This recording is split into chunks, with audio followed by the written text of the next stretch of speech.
Hey everyone, welcome to the stream. Thanks for tuning in today. I am just waiting on a game match at the moment. So it looks like there's a bit of a wait today. I've just jumped into the arena queue about a minute ago, and so still says searching for 3 opponents, so I haven't yet found anyone to join the game. But I'm Aaron, better known on BGA as a webberaj. Just doing a bit of Terra Mystica streaming, currently playing in the current BGA arena season, which is on the Fire and Ice map. It's just been a lot of fun, but it's been a map that I certainly have a lot less experience with, so I've been really struggling quite a bit with it. Just to give you a bit of an idea of some of the content that I'm sort of planning for this channel, I'm first of all by no means an expert at Terra Mystica. I'm sort of a mid-level player, usually somewhere in the sort of high 400s, 500 elo on BGA if you follow that kind of stuff.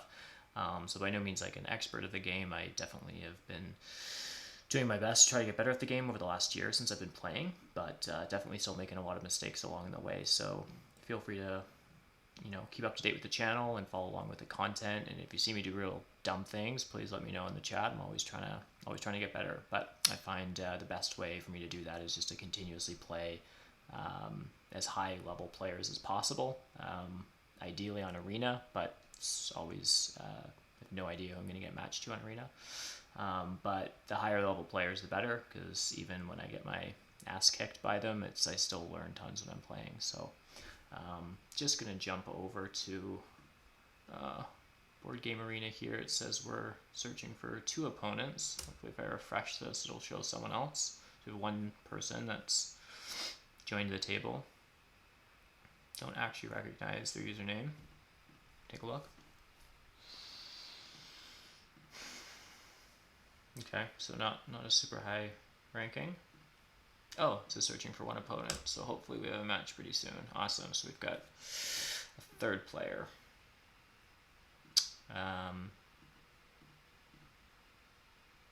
Sweet. Hopefully it won't be too much longer. We can get started. Last night I played 2 games on arena, one of which was probably one of the worst Terra Mystica games I've played in a long time. I really don't have any idea what I was thinking. Just made really silly mistakes playing Chaos Magicians and just got completely overwhelmed and had no idea what I was supposed to do. I seem to do that about once every, I don't know, month or so. Just play a game that is just obnoxiously bad. But I followed that up with a game last night playing Engineers, which is a lot of fun. That was very successful, won that one.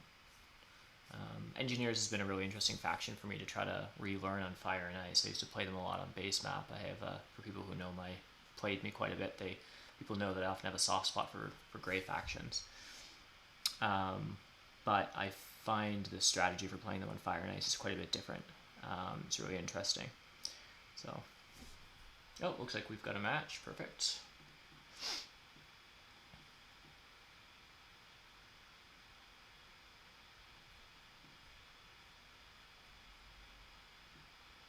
Oh, and it looks like we're in we're in seat 1 to pick first. So let's have a look at the setup here.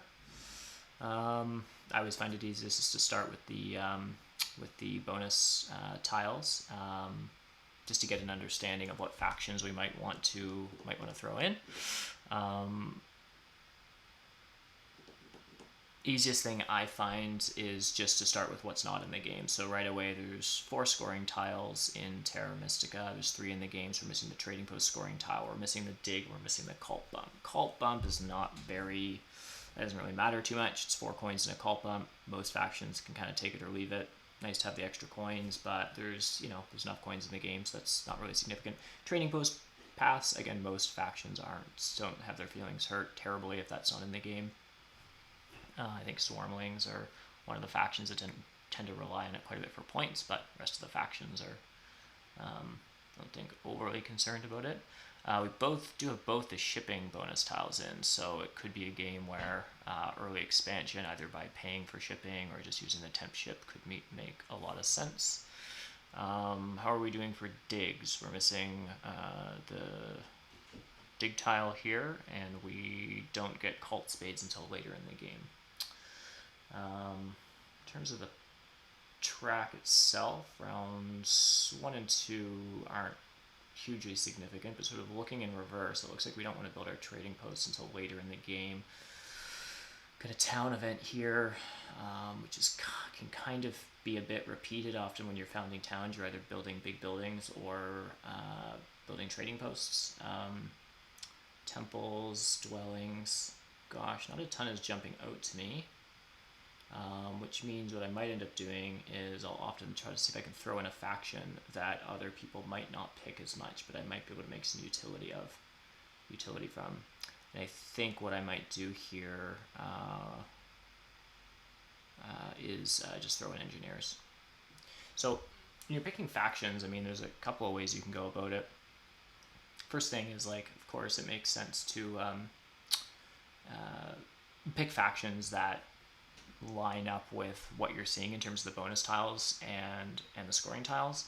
But at the end of the day, like, if you put in a particular faction and like stuff doesn't work super well for them, as long as they're not like stuff isn't terrible for them, some of those adjustments can be fixed in the auction to a certain degree. I've heard one player say that it doesn't really matter what faction you throw in as long as it's not 30 points worse than the best faction or something to that effect. And I think there's some truth to that. I don't think I would go that far, but often what I will do is throw in factions that I feel comfortable playing, even if they might not be the best faction, because I can see other factions that other players might naturally pick. So why put one of those in when I can just throw in a faction that might be a little bit more odd to select in a given setup, but that I feel like if I get stuck with them, I might be able to make some better utility from them.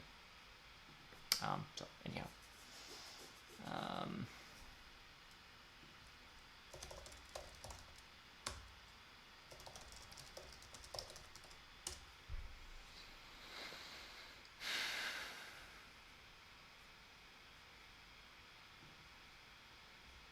so as I was saying earlier, I don't recognize either of these players, but we have Claybo here, who's certainly played lots, very, very strong player. I'm not sure what his ELO is. I expect it's in the 600s.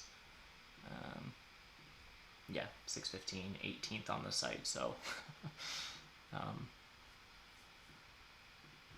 yeah, Claybo is definitely a super strong player. And he threw in the Alchemists here.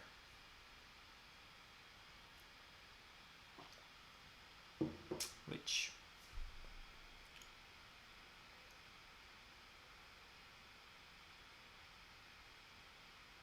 yeah, I'm not sure entirely why.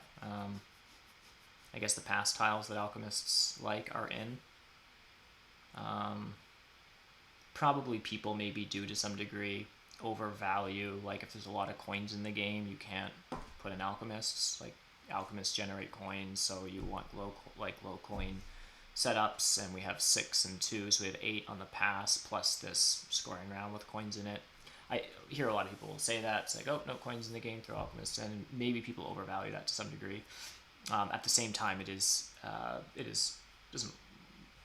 look like a super amazing alchemist setup by any stretch. But so who's best here? Okay, well, this is kind of awkward. See, we have newer players that maybe don't take this as much into consideration. But if you look at the color wheel, I picked engineers. Clavel went alchemists here. Third seat picked yellow, which kind of makes sense. Fourth seat chose to be sandwiched in between us. So this chaos pick was kind of awkward. Blue or green might have made a little bit more sense there. So I'm just going to start by bidding alchemists. As much as I was just saying, I have to really put some thought into this, and I end up actually playing alchemists just to try to figure out what a good strategy would be. I don't have a ton of experience playing them on this map, and a lot of the ways that I would normally play alchemists on the base map is sort of like upgrading your shipping as quickly as possible, even in the first round, and just sort of expanding. Those types of sort of temple plus 3 dwelling kind of rushes aren't as necessarily as obvious how to do that here.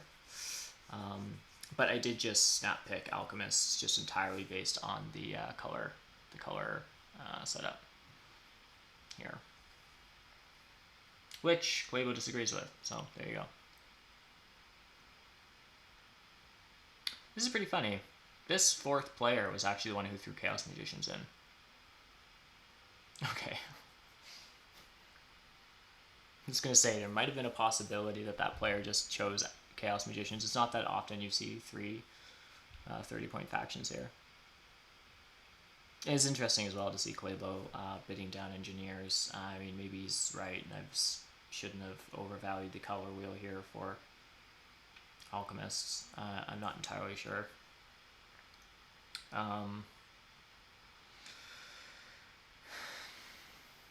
It's also kind of hard to tell how things will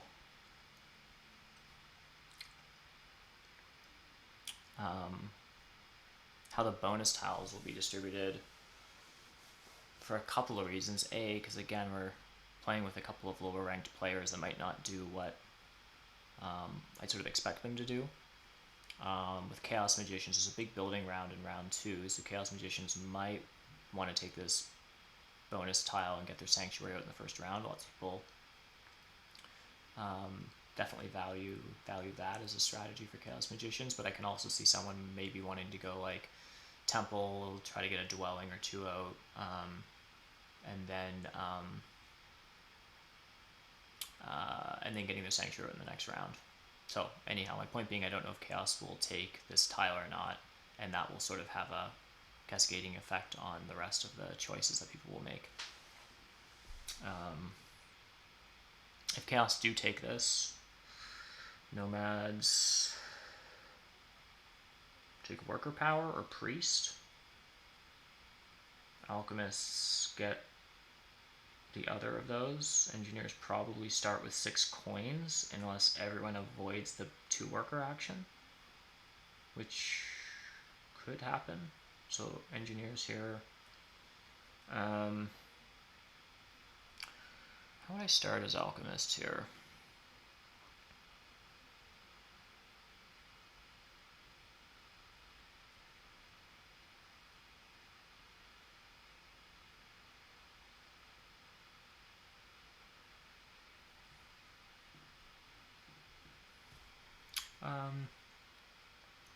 Just while I'm thinking about Alchemists and just jumping quickly over to a faction I feel a little more comfortable with.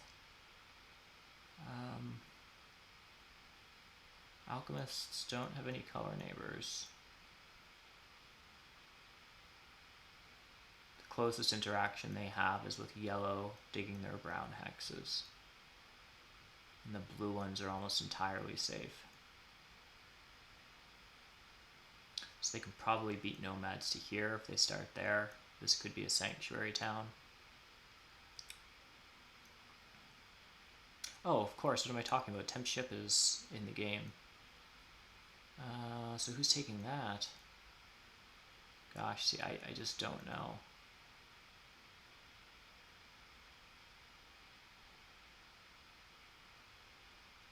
See, Temp Ship could be really powerful for Alchemist if you started there. Because a single dig would allow you to access these 3 hexes and put down 3 dwellings. You might miss out on Earth 1, which is pretty important for Alchemists, but this seems like the best sort of dwelling spam that I can think of for black on this board. Like, I mean, maybe you even start here. I mean, I don't know if it really matters. I mean, any of these with 1 dig, you can access them all.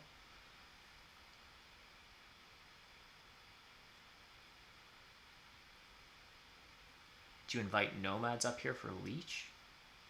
Is that super weird? Like, do you start A3, E3, invite Nomads up here, try to get your hands on a Spade in the first round, and get at least 2 dwellings out? Get Earth 1, maybe leech enough power to burn 3 for an additional worker. I mean, that would be, no, you're not going to get a Temple and 4 dwellings out, are you?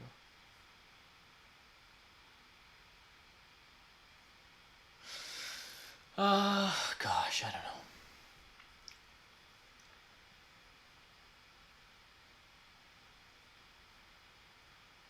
This is where I struggle with fire and ice a lot. And I think a lot of players do. It's just like I don't know the obvious starting locations based on the color matchups and what the obvious like normal lines that someone should be focused on are.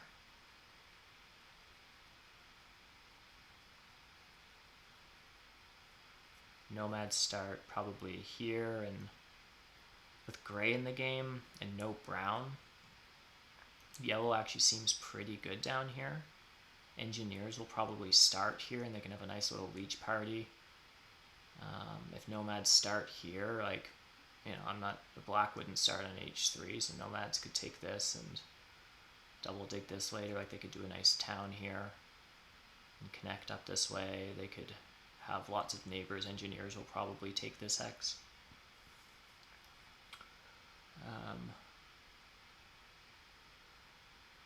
And then chaos starts here or here, usually. Sometimes here when there's no like yellow or brown in the game, which is pretty rare, basically.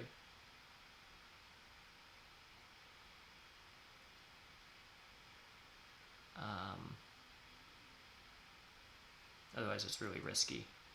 I mean, they'd have to be prepared to double dig a green, I guess, which they possibly could.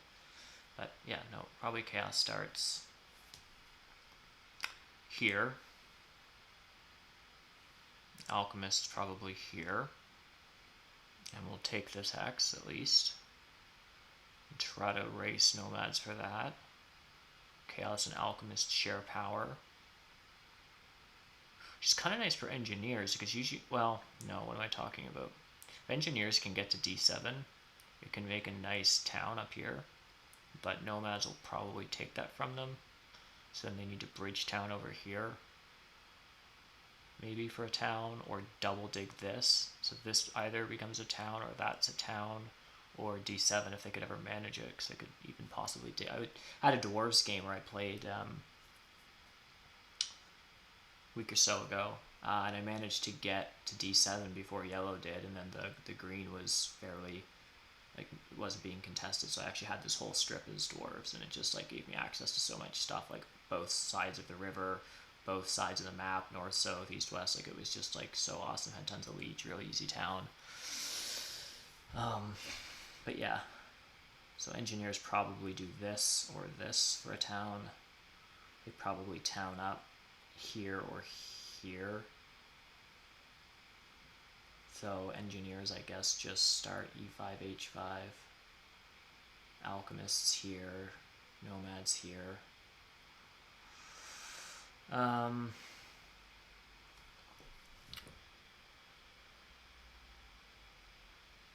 So Clayville's putting a lot of thought into this one. I should be paying better attention to what he's doing.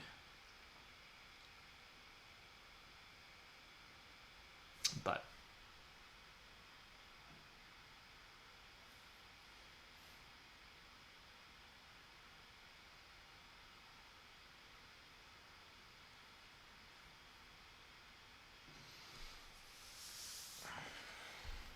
so he went for nomads there.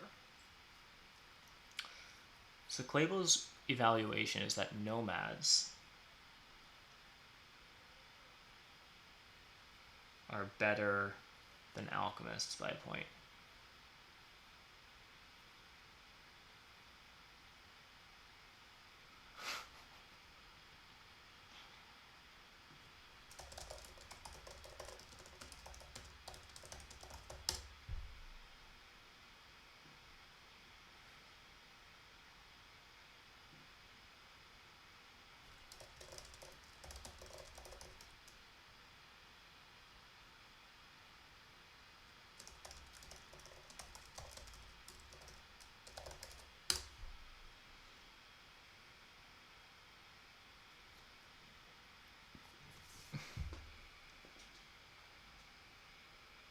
Oh gosh, it's my turn for bidding.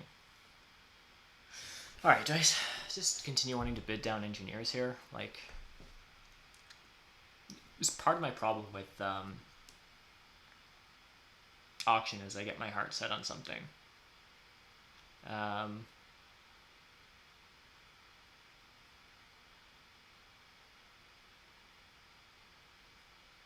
Yeah, I mean, he's probably go to a temple and a dwelling in round 1.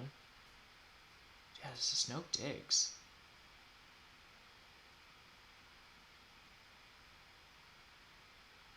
But engineers are in first seat, so probably at least one spade will come back to them after there's an Earth 1 rush.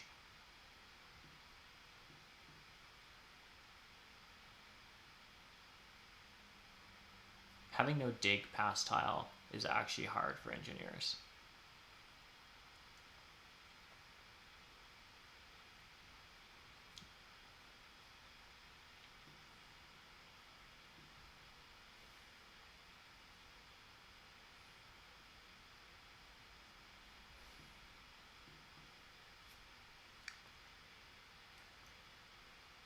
Yeah.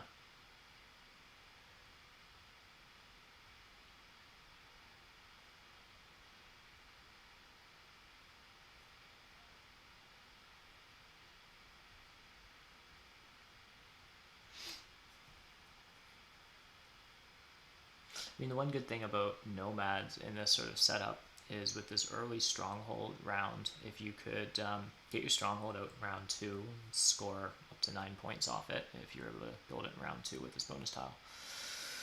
I mean, not only is that some nice early points, but that can help a lot with having a direct color neighbor. Just because you can sandstorm your way through stuff you wouldn't otherwise normally build. There's no other big building round in the game, so it kind of makes sense to try to get it out then if you're going to, and then you just have one more scoring tile all game that you can just leverage for points. Wow, how did that go down to 10?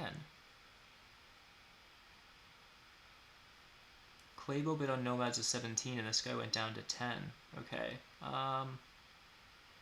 That seems really low. Alchemist are suddenly not seeming to... I'm going to take one more point off Engineers and then I might go over to Alchemists and regret it later.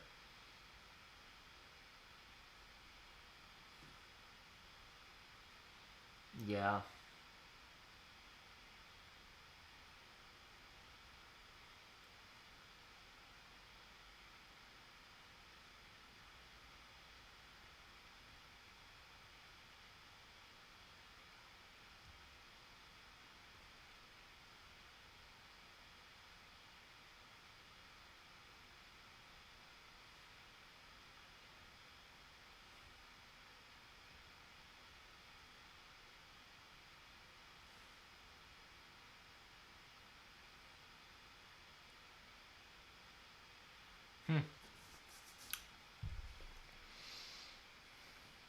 I mean, our options aren't great right now because I can just continue overbidding Engineers too much and play a faction that I kind of know how to play, but this isn't necessarily an easy game ahead of them. Option 1. Alchemists I can play, but they're getting bid down a lot too. They don't have any color neighbors, and that's nice, but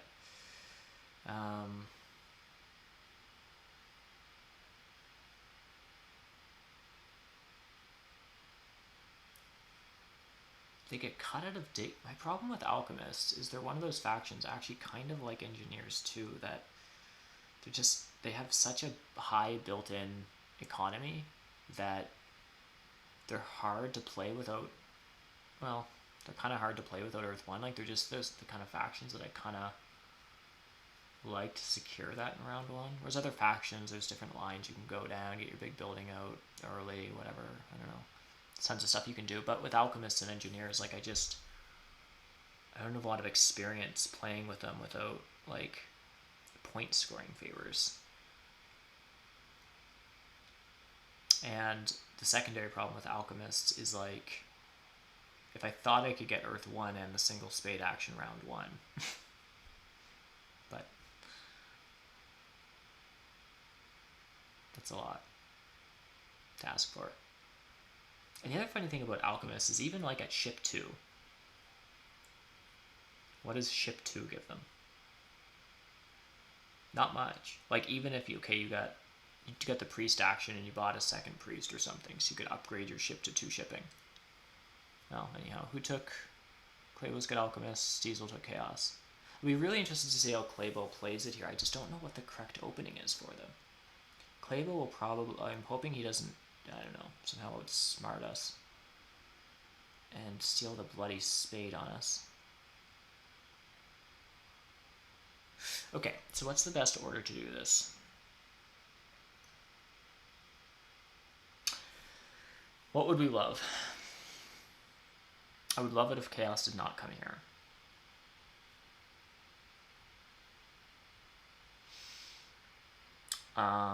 But they might, and if they do, I can try to town over here. Okay. I'd love it if Nomads joined us, even Alchemists. But we're playing Claybo. Is he going to start here? If Nomads start here, does he start here just for Leech? Maybe. Maybe I'll just start here, and I don't know. I think probably I'm just going H5, E5. Is there like a more...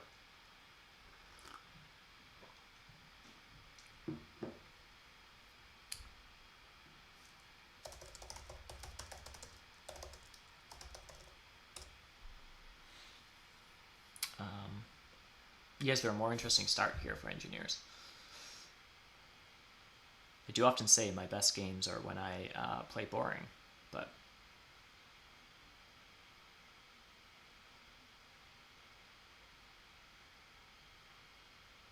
Is there a more interesting line I should be considering?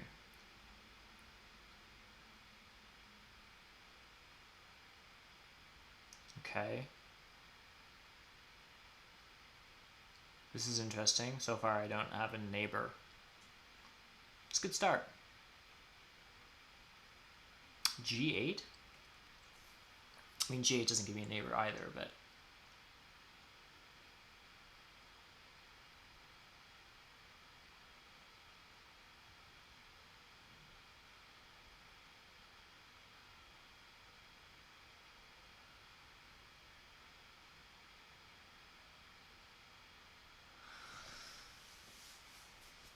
Yikes. Alright, Claybo, where are you going?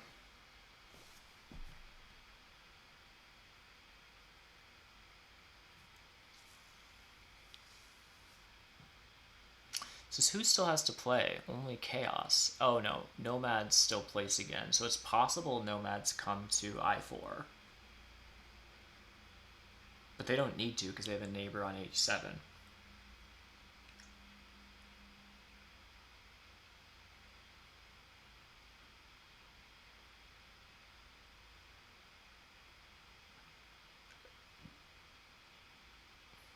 I think I go G8 here. And if I don't think I can get a dig, if for some reason Temp Ship comes to me, I can at least get a dwelling out that way.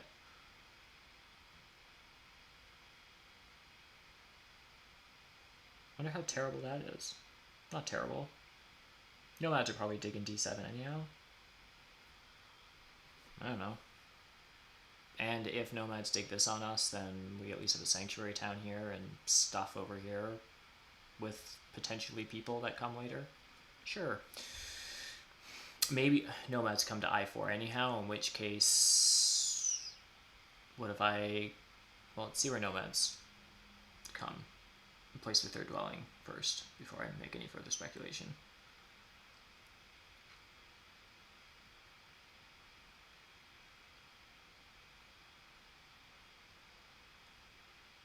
So many questions. Also, where's the power party?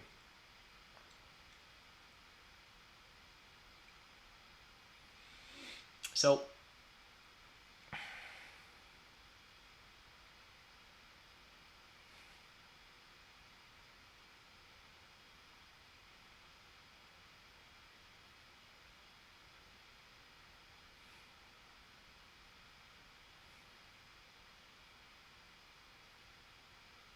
maybe I want Chaos to come to G5 now. I mean, he's not going to triple dig G4. Okay. That's super interesting. So, I guess the power party is... See, I was half thinking of upgrading an H5.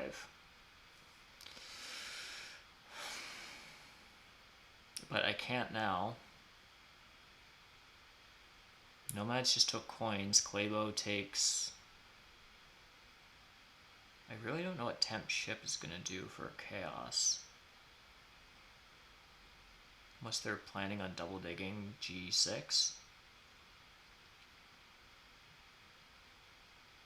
Nomads took coins, so that doesn't really tell me much about their open. If someone takes worker power, it kind of suggests slightly more that they're interested in digging some hexes round one. If they take the 2 worker pass big building tile, might suggest a stronghold opening or something to that effect, but snapping up 6 coins doesn't tell me a whole lot. I assume here with alchemists, I assume here Claybo is taking worker power. In which case, does a priest do much for us at all? It really doesn't do a ton, I gotta say. So I think I would prefer worker power if it's available, and if not, the big building.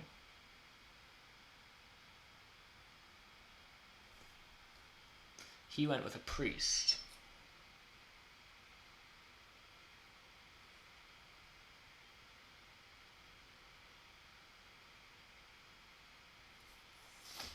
So I just take worker power here.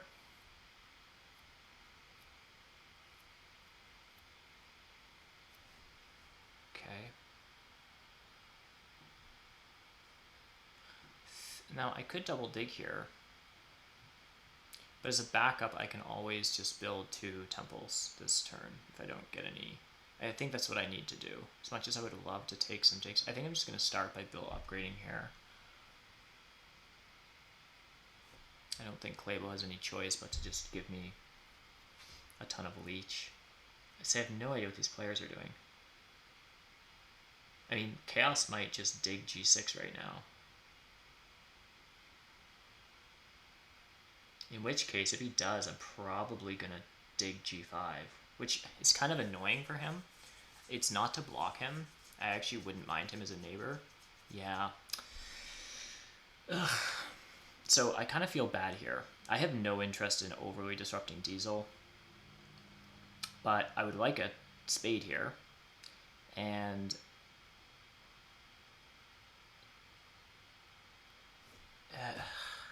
this is really annoying to him.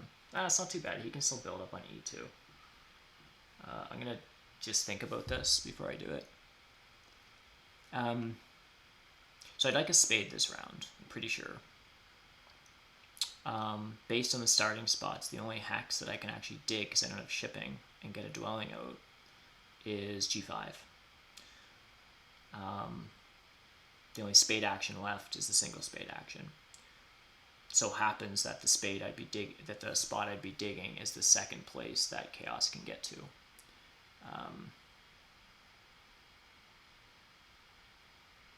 What if I let Chaos build here?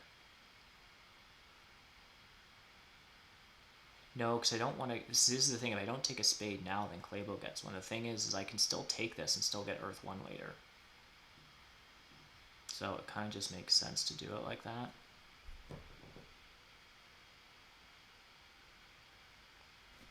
I'm actually going to message something in chat. This seems really rude.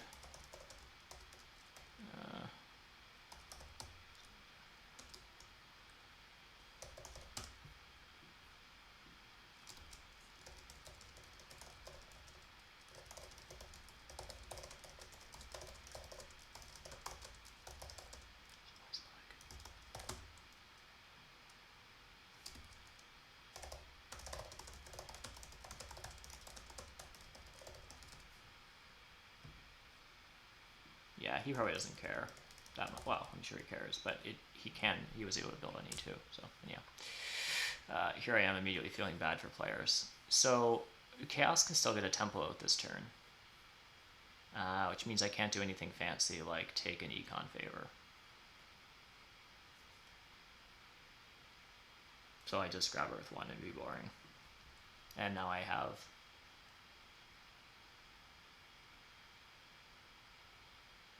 Yeah, I need a ton. Well, let's see how much more leech I get. I have to get 4 more leech. Could I get 2 temples out this round? Sort of standard goal for playing engineers is like round 1 temple 2 dwellings, or double temple in some cases. End of round 2, like 2 temples 2 dwellings. It's kind of like a standard fine kind of goal. So the question is there anything else in addition to that that I might be able to do?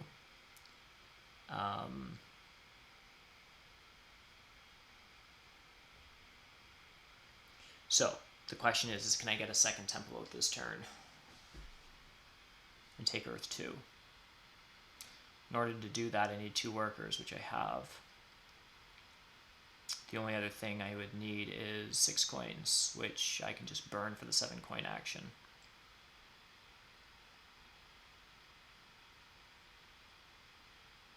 Which I could just do. I just am not hugely in love with... yeah, and see, yeah. Chaos is building up there, so to not give us power. Which kind of makes sense. So the question here... So I can pass...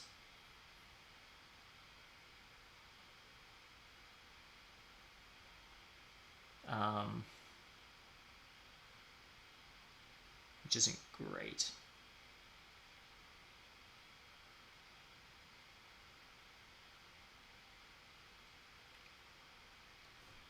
Like, I could take the 7 coin action. I'd use both my workers. I would have 10 coins. I would use 6 of them. I'd build next to Chaos Magicians, giving them some more leech. My power wheel would be empty. And then I'd be getting... Well... 5 power, I'd be getting 6 power in a worker as opposed to just this worker income. So I'd be doing that to get 6 power income.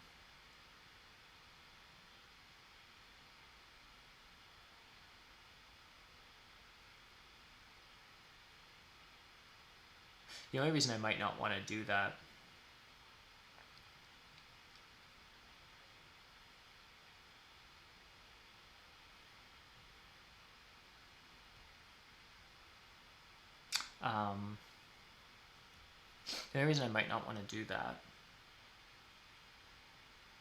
is if there's a chance I could get the double dig next turn.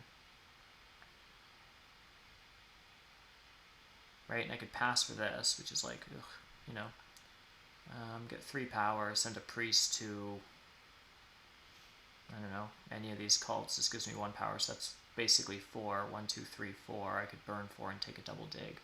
But I'd have to do that at the beginning of my next turn. So it is possible, but I don't even know how much better that is. I don't know. Let's give this a shot and see what it does. I don't know.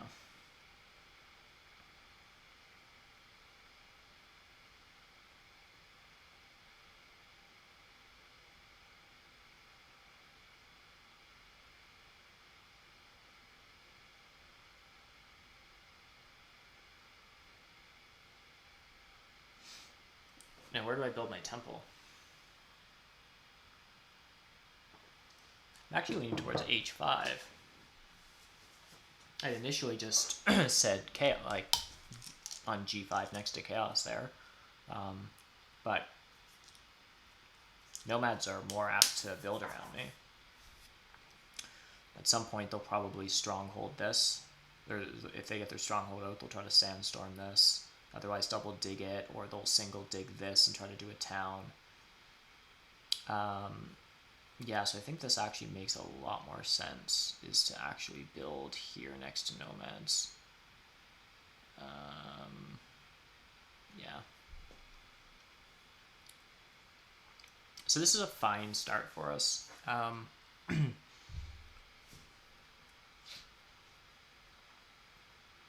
What did Clabo do this turn? He took some power actions. He took the workers. Is it the only power action he took? He took workers. Who took the priest? Nomads. Nomads took the priest and upgraded shipping. Good for them. That's awesome. Yeah, that's great. It's actually a really cool first move. He's going to get another dwelling out here, and he got one here.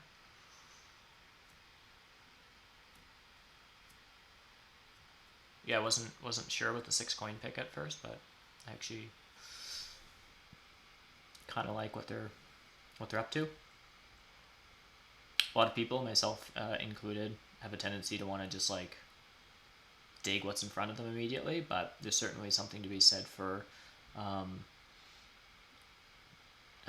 getting your initial worker production going by reaching hexes that are already your native color and reaching them through shipping, as opposed to spending your power on digs and digging what's in front of you. And in this case, nomads are going to end with a temple and 4 dwellings, which is super strong. Earth 1, like it's great. And like they didn't dig anything. They just upgraded shipping, bought a priest, had coins, and so that's really great. So I'm going to go here. And I think I just take Earth 2.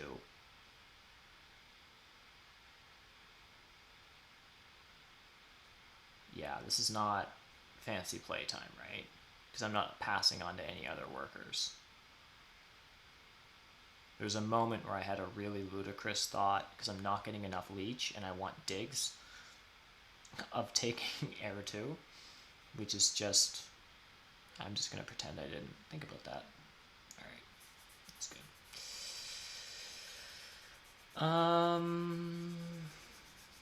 Yeah. Now, temp ship. Gives me 9 power.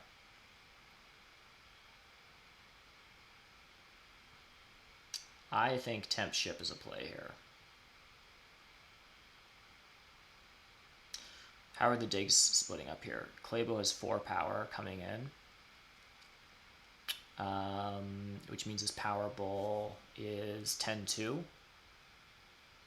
So he can easily take a 2-spade action, and he's in first place. He almost surely does that. Here, and then either of those, I don't really know. Yeah, I'm actually not sure which. Maybe here, not to give nomads leech. In second seat is chaos, 1, 2, 3, 4. So their power bowl looks like 052. They can only burn 1, otherwise they risk going below 6. So they, I don't know what they do. What do they pass on? Dwelling bonus. Are they taking spades? Are they taking a spade action? Are they upgrading shipping? I don't know.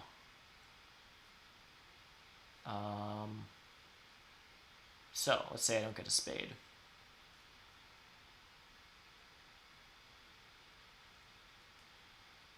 See, a spade would be cool because I'd get over to f3 and build on f6.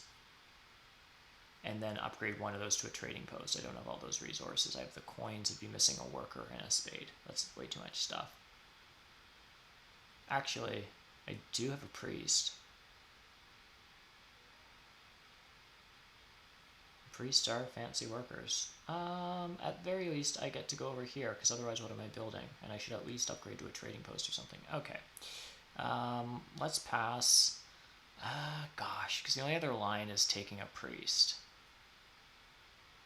No, I think this gets me...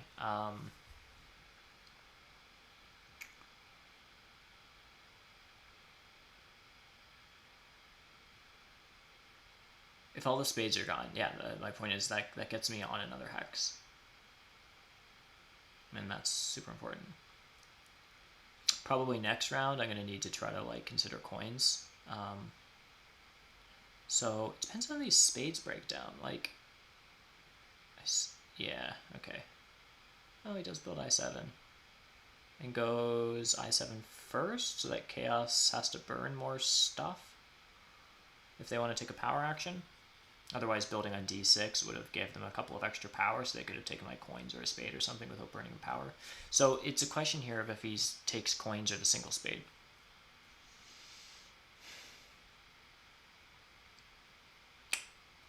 or priest to a cult. So here's the spade is staring at me in the face. I actually have enough stuff this turn to convert my priest into a worker, dig and build, and upgrade this to a trading post.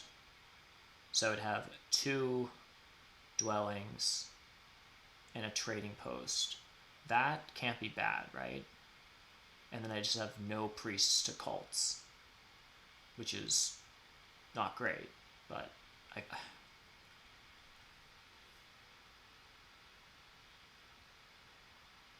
wait a second.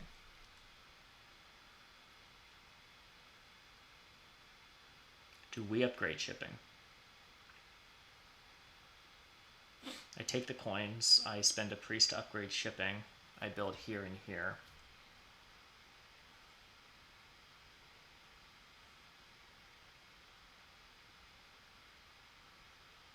Yeah, this hurts, but I think it's pretty important to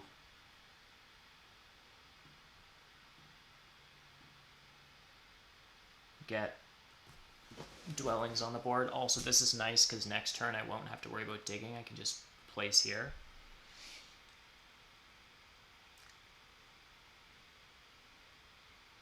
I really need to double dig G4 before Claybo comes here, otherwise there's no town.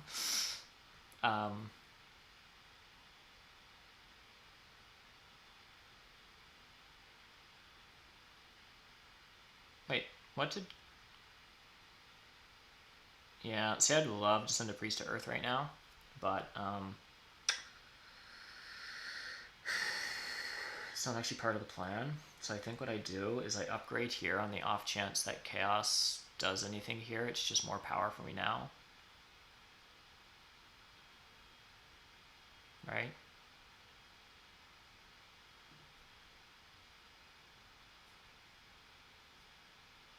Yeah.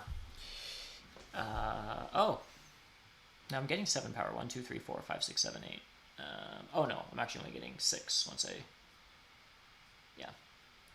6. 1. Sorry, I should be explaining what I'm counting. I'm still getting used to streaming. I just leached power there, which of course got me incredibly excited. I'm just trying to, just before I auto click power, I just want to make sure that I can actually accept the power. I'm getting, right here it says my income 7 power, but that's because of this trading post. As soon as I, oh no, what am I talking about? I'm going to have this trading post at the end of this round. I'm building another dwelling. Okay, so I do have 7 power income, which means my bowl is going to look like 0, 1, 5 at the end of this round if I don't leech anything else. So if I leech 2 for 1, it's actually kind of awkward because there's no way for me to cycle that power down. If I could like leech 4 power, then it would be fine because I can move them back into coins. So it's going to be really awkward here is when nomads upgrade here. I assume they're going to build a stronghold. Do I leech the power?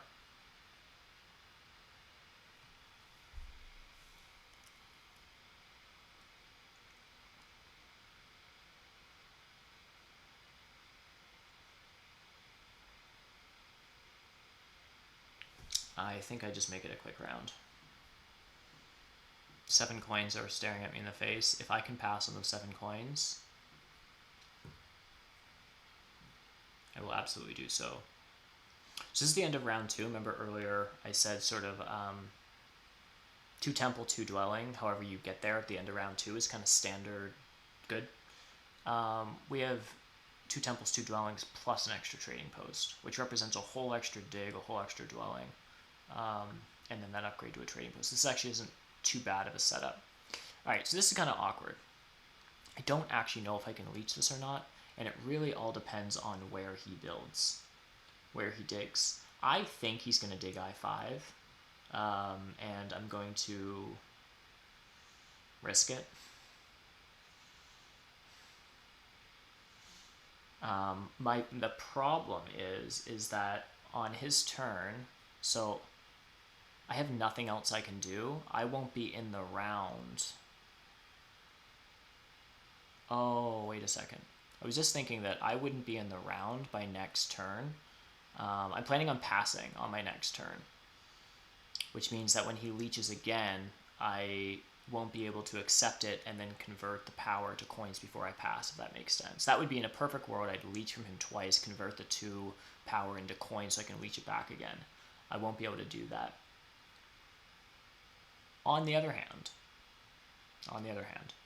if I do leech this, although it's an awkward number, it gives me just enough power that if I pass now, I'll have the double spade next round.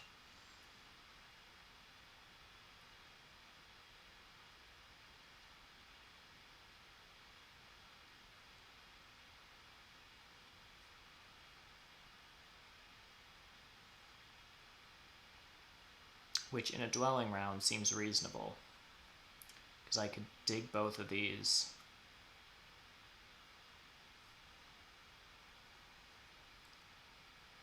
And try to get another temple out. I have 3 workers.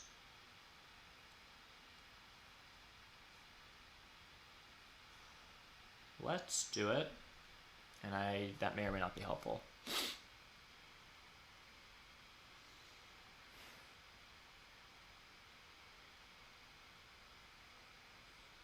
What's additionally kind of awkward is that what I'd love to do is secure this hex so this can become a town. If I do that, and I build on both of these spots next turn, then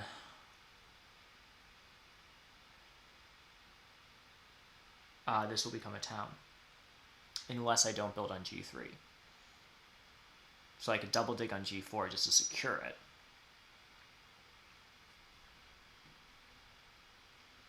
Right? I'm just grabbing these coins, these are too good.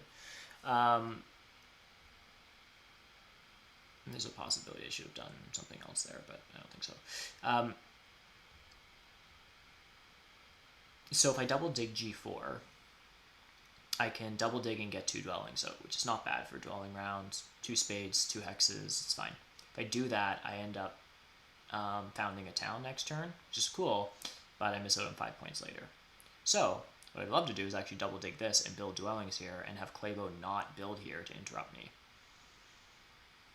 which is possible. He hasn't gone with a normal shipping strategy. He doesn't have his digs upgraded yet, but I mean, he has a priest income.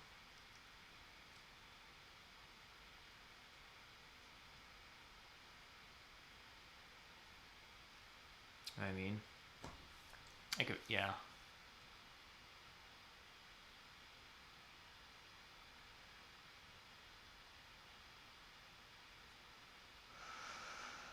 So Cleveland doesn't have the greatest economy right now.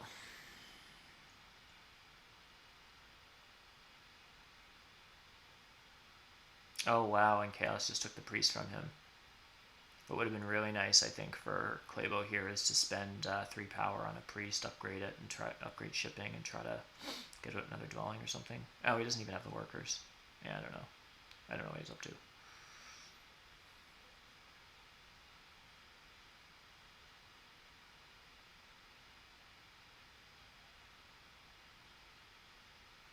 Now, how's Chaos doing?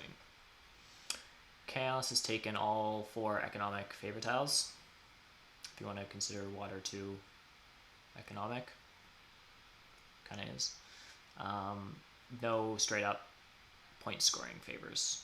The Mr. on Earth 1 doesn't yet have water 1, doesn't yet have air 1. Not building trading posts till later, so that's probably fine. I imagine Chaos will probably hang on to just 4 favor tiles until round 4, try to go to another temple and try to get water 1 then. I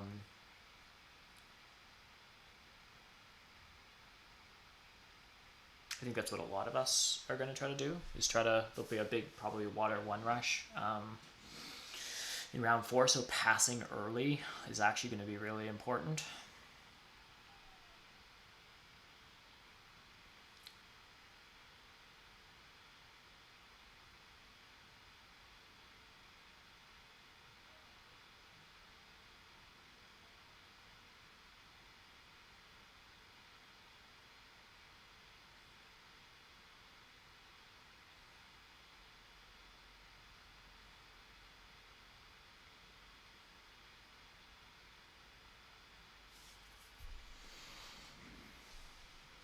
So our game admittedly is a little awkward. Because what would be really nice right now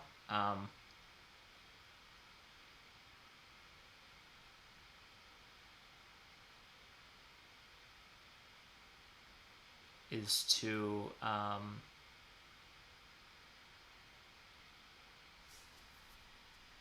dig 2 separate hexes. I guess this is fine. Leaving this open is questionable. And some players would just secure their towns better, but I like doing risky things. Claybo has this ship bonus tile, which means he's definitely upgrading shipping once. The question is, does he do it twice? I think probably. I mean, he could do it twice. Try to get a single spade to piss me off here. And then just get out 2 dwellings here. I think what he might do is try to upgrade shipping just once with a single spade and get these dwellings out. Like, I think if Claybo just gets access to a single spade this turn, I think his priority is not messing around with my town, but probably just getting his worker economy going. And I think the best way for him to do that is not to dig G4 and is to dig this stuff. Because with 1 shipping, this is 4 hexes for 1 dig.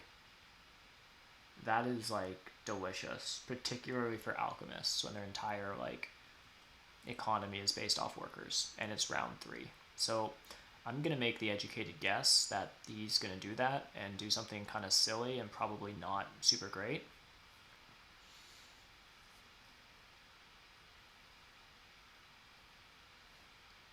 And dig this and build both of those, and then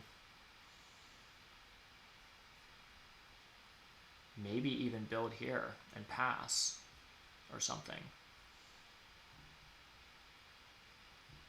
All right, let's, I don't know. This may cost me a town. I'm being greedy, but which probably isn't always correct, but I also find that, particularly when I'm playing against higher ranked players, I win when I'm able to get away with being greedy, basically, because you need a bit more than what you should otherwise almost be entitled to in a given turn. There's sort of like what makes sense, what's kind of safe, and then there's something that's like a bit of a stretch goal. And I find it's like when I take risks and then those risks turn out to be correct or to work out in my favor, that I'm able to win. I don't know if that makes sense, but if I just constantly have to play everything safe, like this would be like double digging G4 and only getting out 1 dwelling this turn.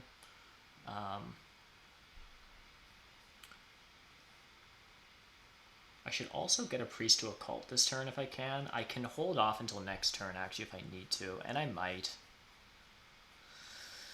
I actually might. But then next turn I'll want to get a couple priests to the cults.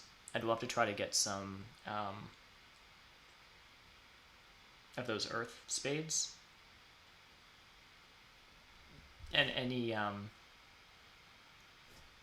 priests to cults that we get before or on this round will get 2 coins in between rounds. And you can see that, you know, I've yet to get a single priest to a cult.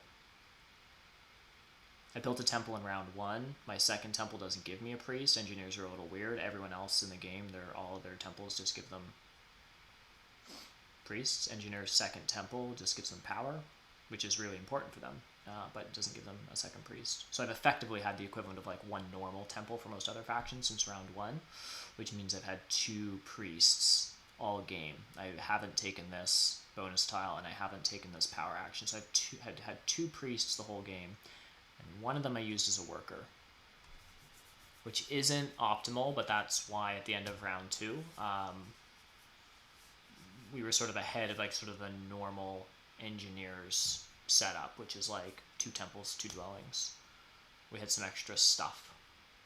So in a sense, we weren't really ahead because we had some extra stuff on the board at the cost of, normally, if you are a faction that opens with a temple, it's nice if in round 2 you can get your priest to a cult, one of the juicy spots, one of the 3 spots that can sort of score you points later on at the end of the game and get you some good econ throughout. And we gave that up. We have no cult presence right now, but we had some extra stuff on the board. But the stuff was just calling me. And also, frankly, the early rewards just weren't super. Nothing was super exciting to me at the time. If there was like an early spade that I could have like gotten a priest to the earth cult, like if this event was earlier, I might have chosen to send that priest there for the extra dig as opposed to getting that extra dwelling down or what have you. But the cult rewards weren't super attractive, and so I just sort of thought it made a bit more sense. Anyhow, we're at the point where we should probably get another dwelling out. Engineers are also a funny faction that not all of their dwellings give you income. So sort of the sweet spot, if you sort of want to min-max everything, is to have either 2 dwellings or 5 dwellings on the board, or 8. We're exactly at the point where if we build this dwelling, it's 2 extra points this round than it otherwise would be, and 1 extra worker. It's quite a bit of extra stuff. I think people probably aren't passing for a while. I would actually kind of like to pass first and secure water 1 here. So anyhow, without talking everyone's ear off too much, I think I'm just going to secure this hex. This is probably our last round. It'll be interesting what alchemists do here. Clabo has 2 priests, so he's going to upgrade to 2 shipping. So he can dig this if he wants to. And like that's the price we paid. Maybe we get town blocked. I don't know. My expectation is that he's probably building here and here and here with no spades.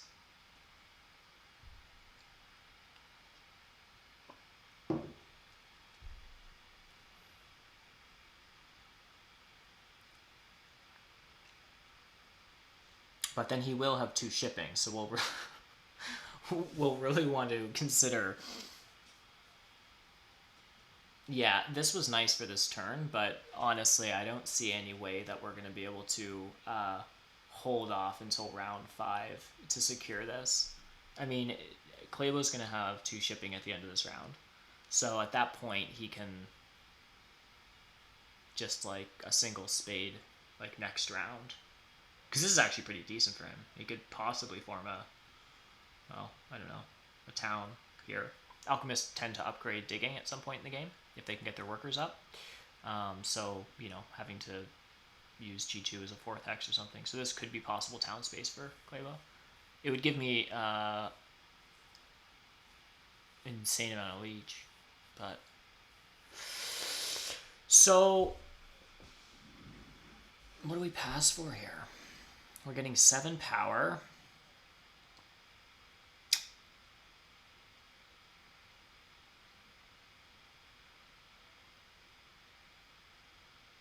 We have 8 coins coming in.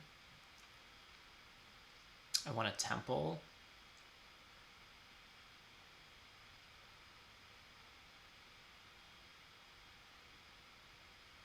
The other really scandalous thing that we could do. No, it's way too sketchy. I was just going to say we could dig G4 to gray at some point, but chaos, we just snap it up. No. We're either losing the town or we're not, and yeah. I think we're passing here. Question is,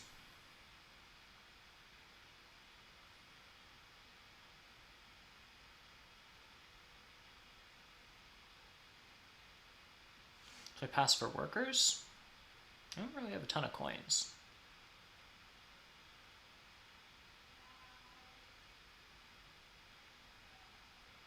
Right? I have 8 coins coming next turn.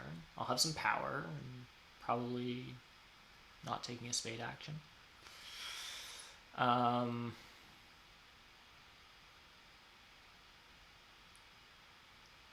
Wonder if I should almost pass for this.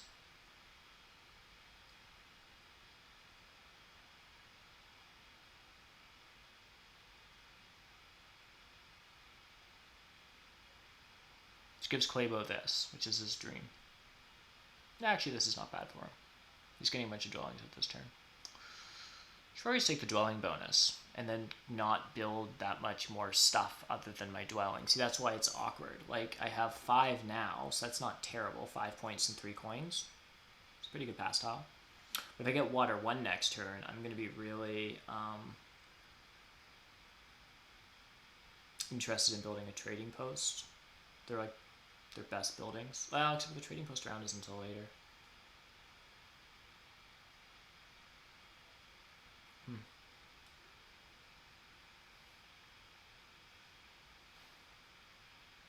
What are we doing next turn? We're getting 2 priests to Earth. We're building a temple. I mean, I'm just going to pass, right? Unless there's any of these that we want. No, I don't want any of those people's favorite house. I'm just going to pass. I'm going to pass. And I think I just take this. Actually, 2 workers and a coin. Point server. Point server. Important. Actually not doing too bad for workers. 5 workers for engineers is a lot of workers.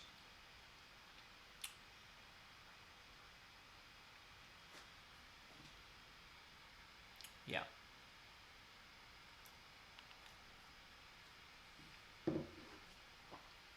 Yeah.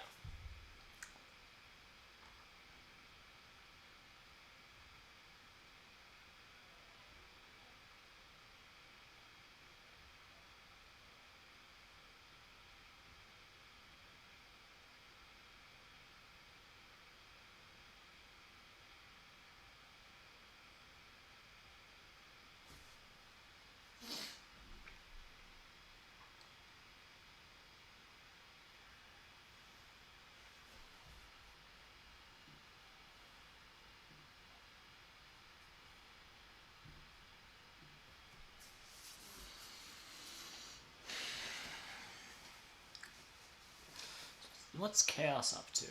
I haven't really been following their game too closely.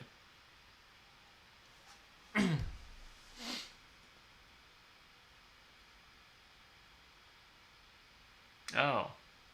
Chaos has advanced digs. Gosh, I've been talking so much I haven't even been following the game properly. That actually kind of makes sense. They are very much color sandwiched with gray and yellow both in the game. So it's probably the most efficient way for them to dig is just to upgrade their digs, and they can expect to have to just dig more expensive hexes than most factions would otherwise. I think like upgrading digging is one of those things that probably gets overlooked a little bit too much. I think there's actually probably a lot more factions and a lot more setups that could benefit from a digging strategy than a lot of players often, including myself for sure, will consider. It's certainly very expensive, but it's absolutely worthwhile.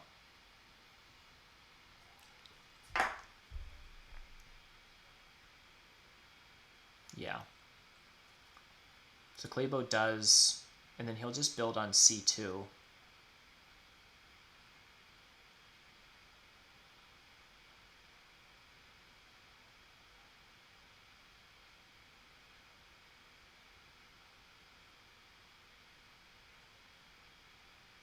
And he gets his bridge, which makes sense. Nomads don't have shipping yet. Oh, they do have 1 shipping.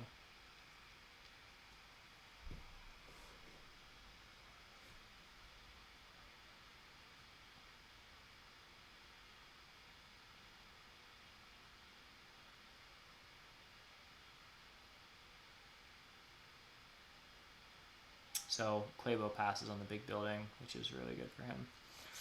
This is interesting. So we have tempo on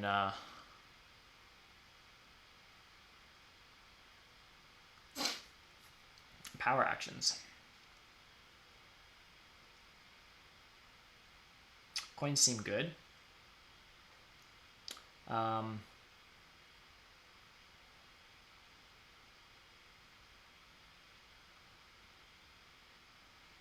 I think I should take a coins power action here. I think that's what makes the most sense.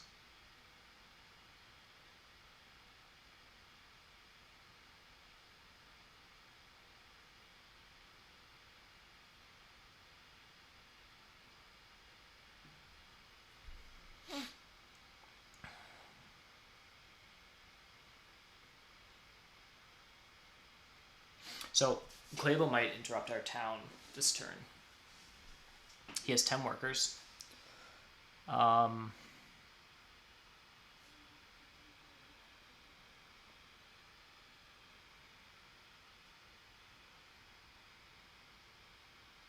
He has 10 workers, he has 2 shipping, he has 2 priests.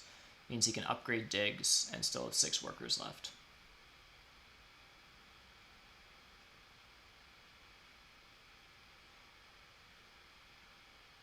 So.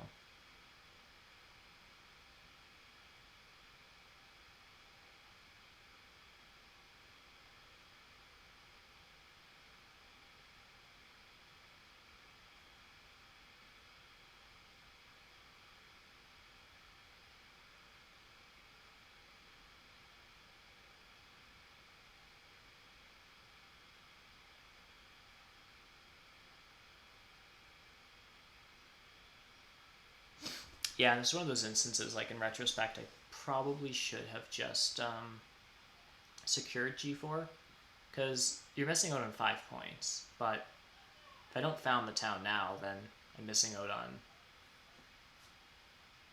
the points from the town entirely, of course, so.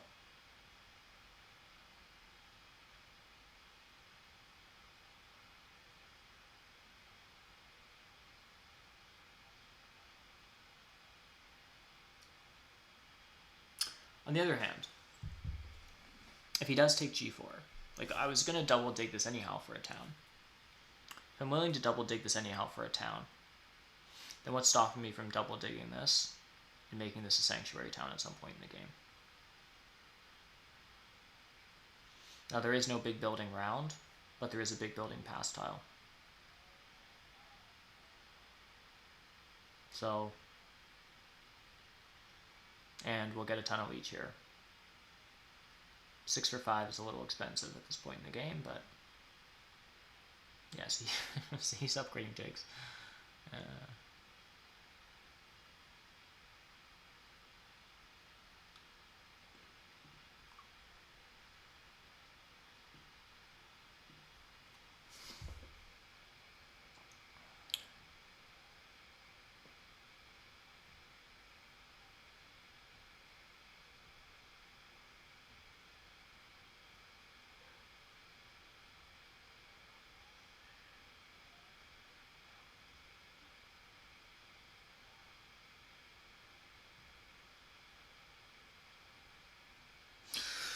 The other really important thing that I haven't mentioned yet, and it's kind of insane that I haven't yet mentioned this at all, but is that I'm going to have huge connection problems, and very likely, if not almost certain, that I'm not going to connect to this game, which is really annoying for engineers. But nomads beat us to e4, and I probably should have paid better attention to that.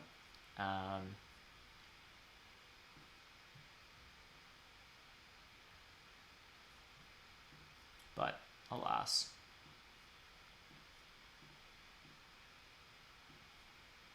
Oh, I'm just gonna get water 1. I expect Clabo will probably disrupt our town now.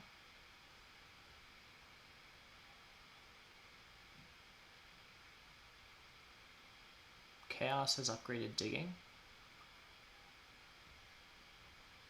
Chaos is also up, has also, you see this in the chat. Diesel saying, trying to survive. Clabo saying, I miss you, temp ship, etc. I was focused on something else when this happened, but Chaos, of course, has upgraded digs and temp ship. So for 2 workers, they were able to just smash this and actually interfere with Clabo's town, which is a pretty huge blow.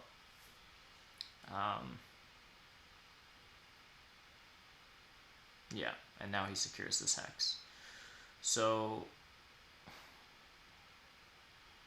I mean, it's technically still possible for us to connect, but it is 4 digs at 3 ship. I have to double dig this, a6 and d9. Oh, he might just be smashing both. I mean, I'll take the liege. I don't really know what I'm going to do with it, but what I'd love is to... Oh, it'd be really interesting. Is he going to build here first, or is he just going to smash this?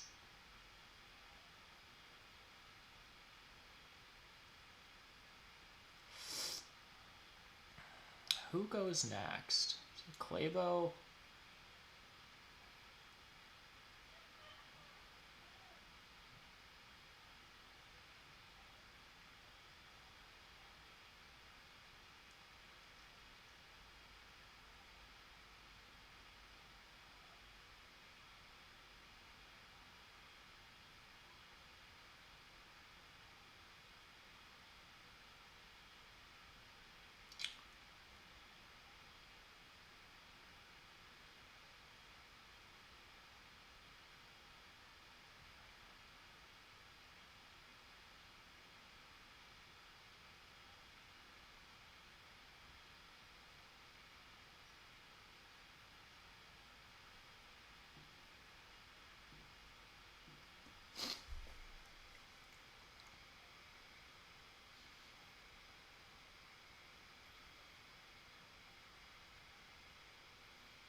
Almost certainly now, Claybo takes g4 on us.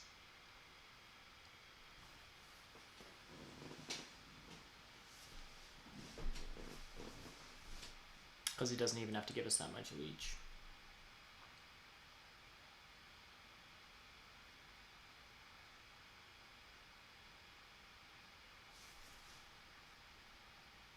We won't have to give us any. Yeah.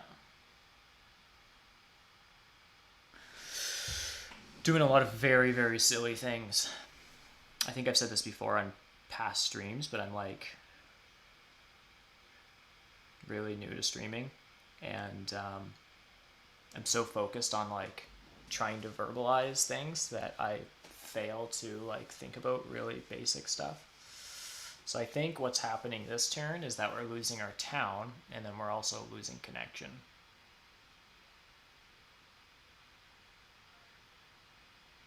So that's interesting.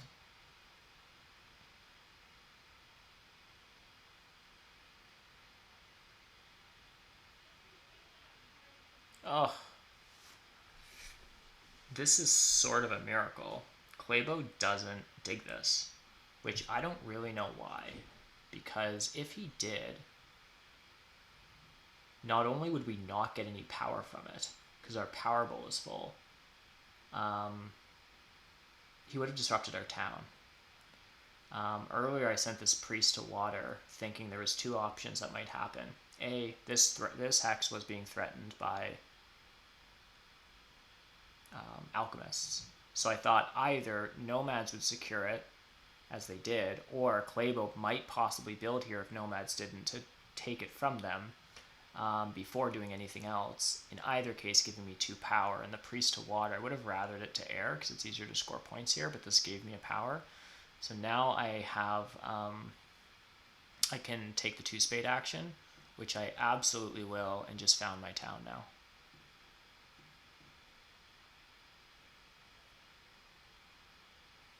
Now the question is, what do I take? Do I take a priest town? Because I do have lots of coins and I need points. It's not hugely economic. The difference between a priest town and a ship town is I'm losing 5 points for 4 coins.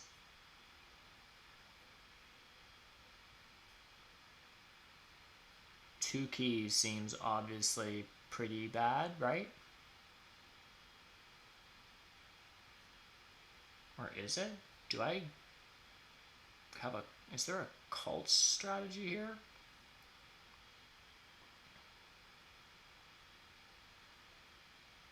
Two keys must be pretty bad here.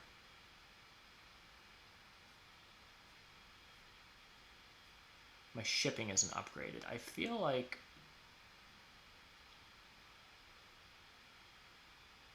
maybe I just grab a ship town. I think I want shipping upgraded. I do have quite a few coins. I also have 2 priests going in.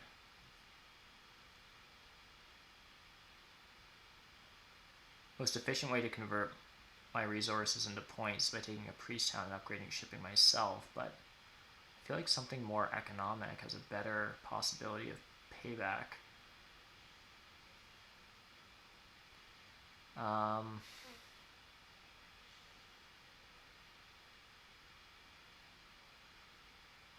Coin town is certainly wrong. Yeah, the interesting thing about 2 keys is it possibly means I could win water, but no, not with all the shipping I want to do. It's also like interesting because I could just send a single priest to Earth and basically get a spade back, which isn't actually the greatest conversion. It's okay, but so no, I don't think. Yeah, I think I might just go ship town here. Is that crazy? I don't think it is.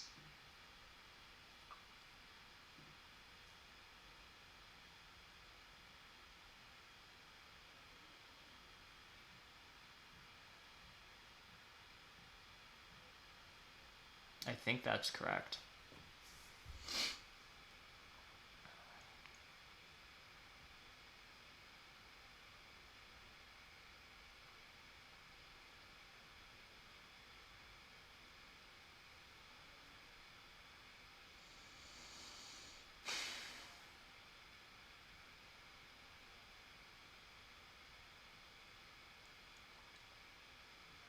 So what I'd now really love to do is start thinking about passing on to other points. Oh, I guess the other reason why a priest town might have actually made a lot more sense this turn. That was totally stupid. Unless I'm planning on passing early. Shipping town is basically a priest and 4 coins. A priest town this turn comes with 2 coins next turn anyhow. So unless I'm passing now for some reason, then that ship town, I lost 5 points for an additional 2 coins. Not to mention the power I'd get. So I'd at least get like probably 2 power up water. This was literally 1 coin. I was not paying attention to that. A priest to water would have been effectively 3 coins. So unless I'm passing right now and there's value in it, if it's totally fine for me to continue staying in the round, then I just basically paid 5 points for a coin. So yeah, that's great. So I'm not going to pass just so I can feel good about my decision, but and actually this is the interesting thing. Although there's a trading post round in the last round, I'm probably going to need to build a trading post next round if I want this to be a town. 1, 2, 3, 4, 5. I'm not digging this. It's 2 trading posts, or it's a dig and another dwelling and a trading post. Either are sort of equivalent economically, but either way, I do need a trading post next round.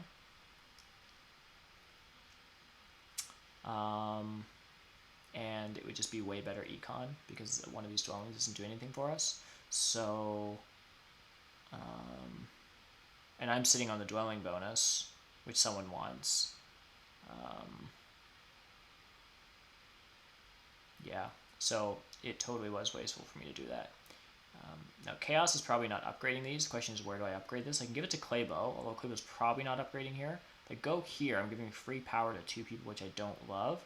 But there's probably a good chance this gets dug, or that Nomads upgrade here. So I think what I'm doing here is just upgrading to a trading post.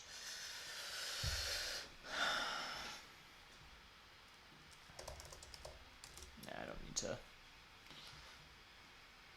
Sometimes I feel better about my mistakes by admitting them to other people.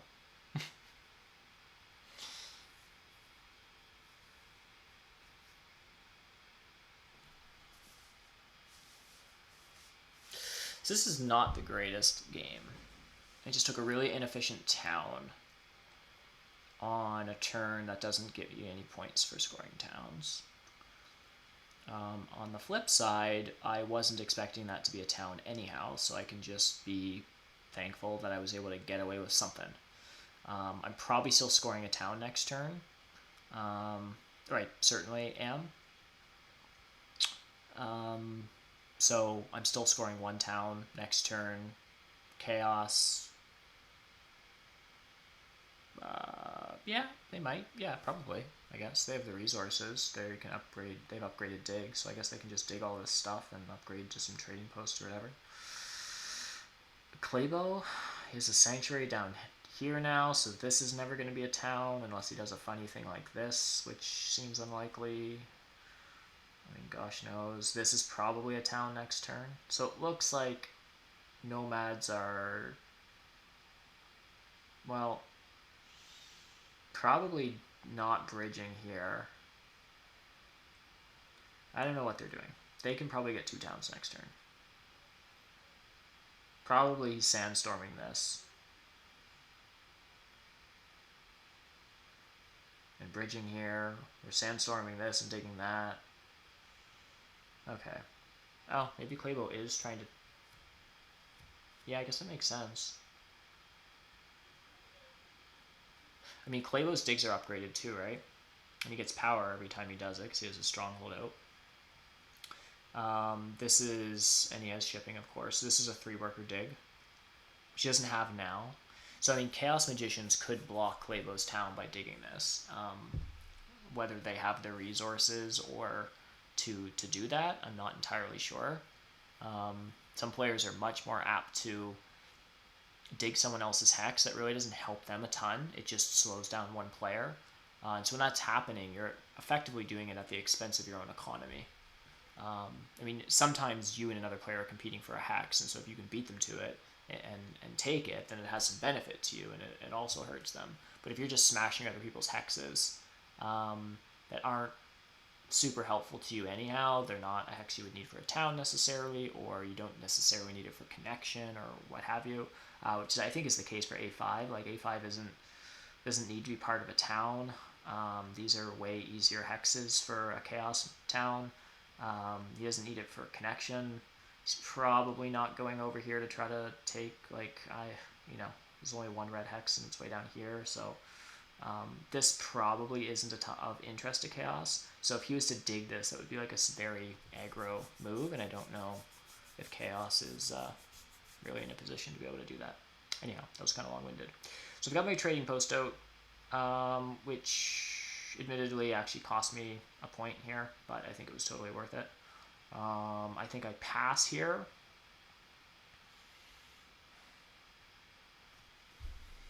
I won't have a full Powerball next turn. That's fine.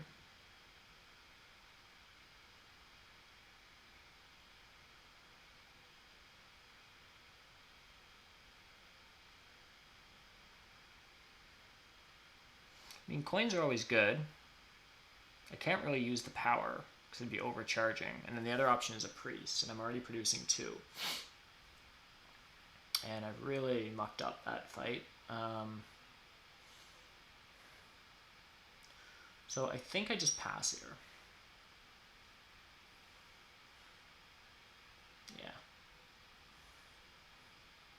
So I can stay in the round. Is it worth it? If I stay in the round, Nomads have already passed. It's back to Chaos. Chaos has already used their Water 2 action. What else is Chaos doing? Not sure. Maybe securing another hex. They can get out another dwelling this turn, and if they're trying to found a town next turn, they might as well. So maybe they dig one of these.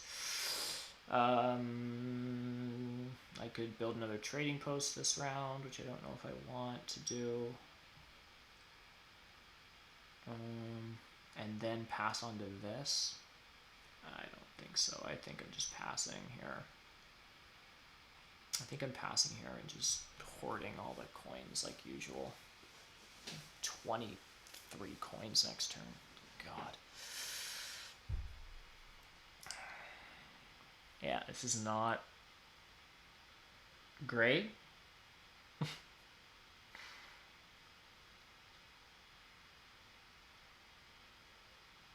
What I'd really love to do is not build like a whack of trading posts into in this round. I'd love to save them for round 6, so I can bridge here either with 2 workers or the bridge action next turn, and just throw up a trading post and call it a town.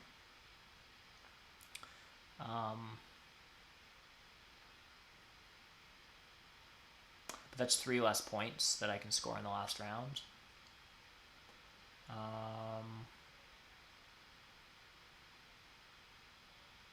The other option is I build a sanctuary for Air 1 rather, Air 2, which pushes me a little. Oh my gosh. Okay, this is so Chaos Magicians did fight Clabo here, which that's very welcome. I mean, I guess it does give him some access to A7 without 3 ship. And he does have temp ship, so it does kind of make sense he's trying to make the most use of it, because now we can reach A7 with 2 ship advances, so sort of getting the most out of that pass tile. But that mainly just comes at a straight cost to Clabo. There's no way this becomes a town now. There's nowhere to bridge to. Can't bridge to A6, and his sanctuary is already here. So Clabo's town's dead.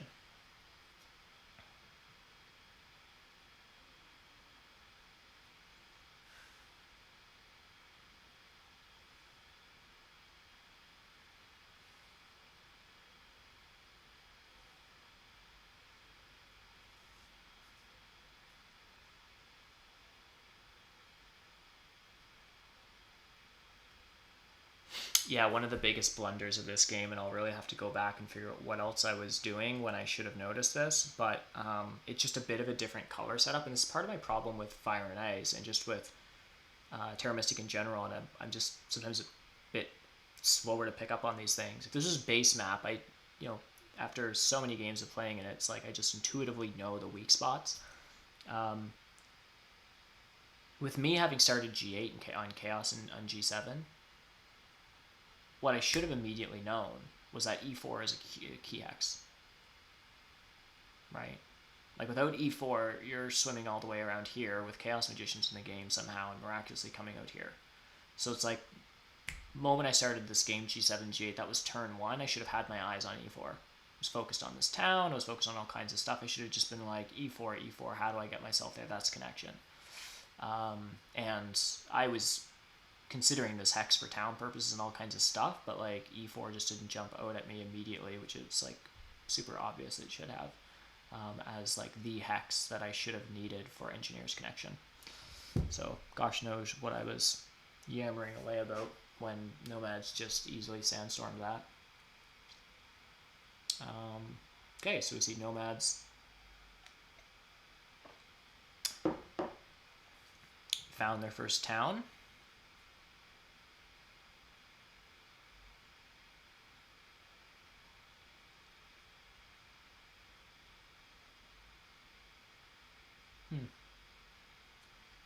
So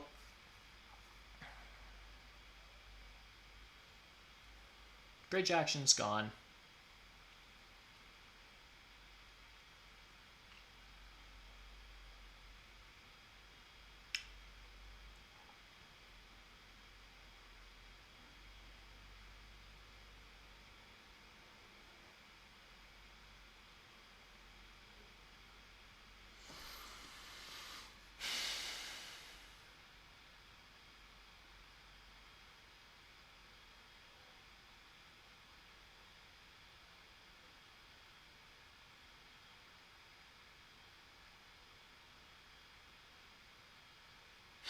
No, there's no world that I connect here. I should just forget that. So what do I do here then? I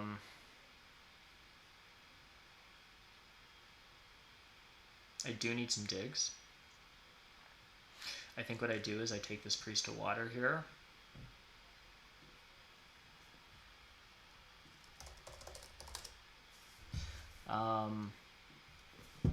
Hopefully some Leech comes our way.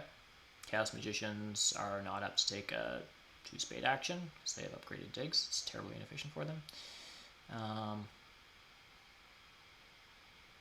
probably I get leech somewhere in the center here this game. I don't know when. Sorry, this round. I don't know when exactly, but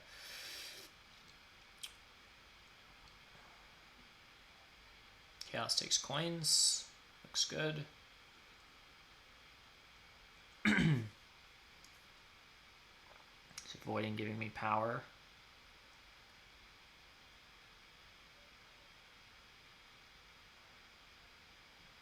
Okay, that's fine.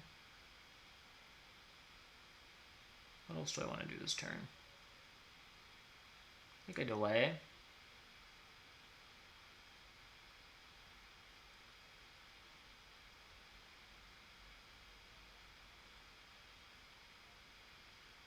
The other option here, we're going into a trading post round. I have a trading post on the board. I'd love to build 4 next turn. A couple ways to do that. If I want to get this trading post off the board, I need to replace it with a temple or a stronghold. I have no temples. So I can sanctuary and then temple. It's a lot of stuff. The other thing is, although it's not a big building round, if I'm going to be building this big building at some point anyhow, if I'm going to be bridging here, I can try to pass into this. It just gives me one other option of a building to pass into. Like, I think I could actually just build my stronghold this turn and do a 2-worker bridge action. It's going to be 5 workers.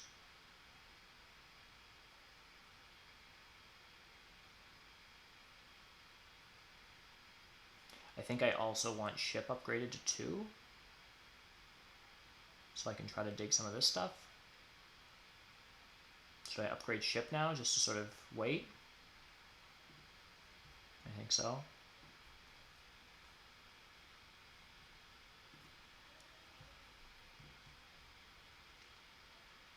I didn't realize my clock is running down. I will have to pay much better attention.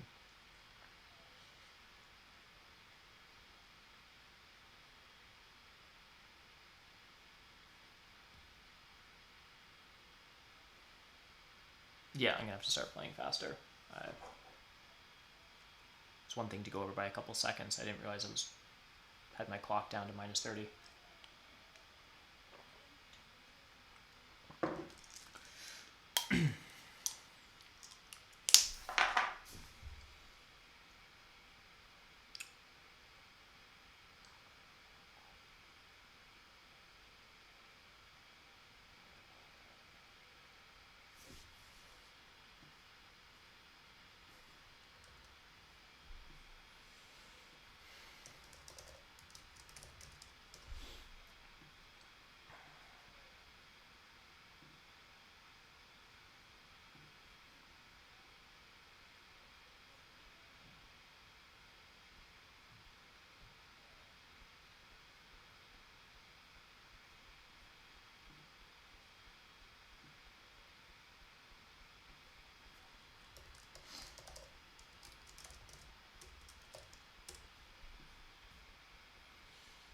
So I'm going next as soon as Nomads play.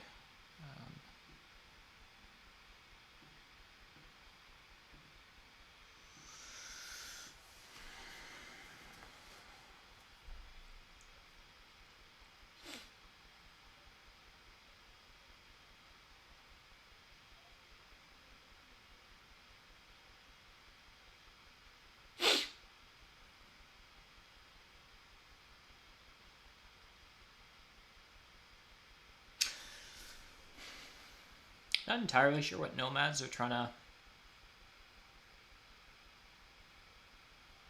They are trying to...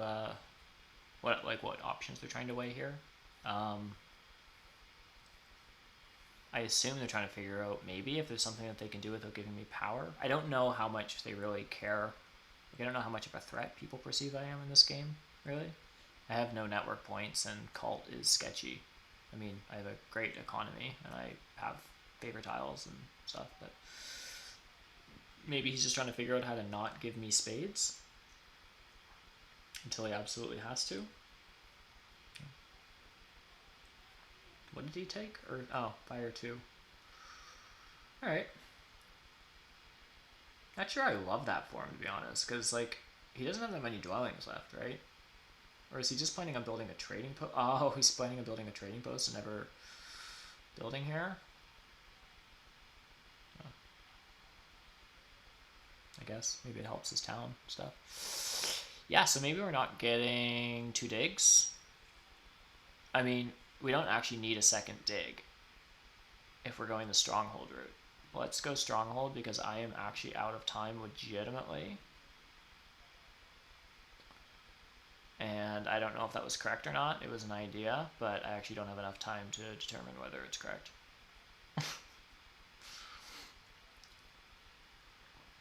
What is that actually doing? My other option was just taking the single dig again. I find as engineers, I often taking a single spade a lot, and it's just really inefficient, and I'm just really would like 2 spades. Now, is that actually worth building a stronghold? I don't know. I mean, the thing is like, that trading post, I need a bridge here anyhow, so this stronghold is at least 3 points, which isn't that great. But it's at least 3 points this turn.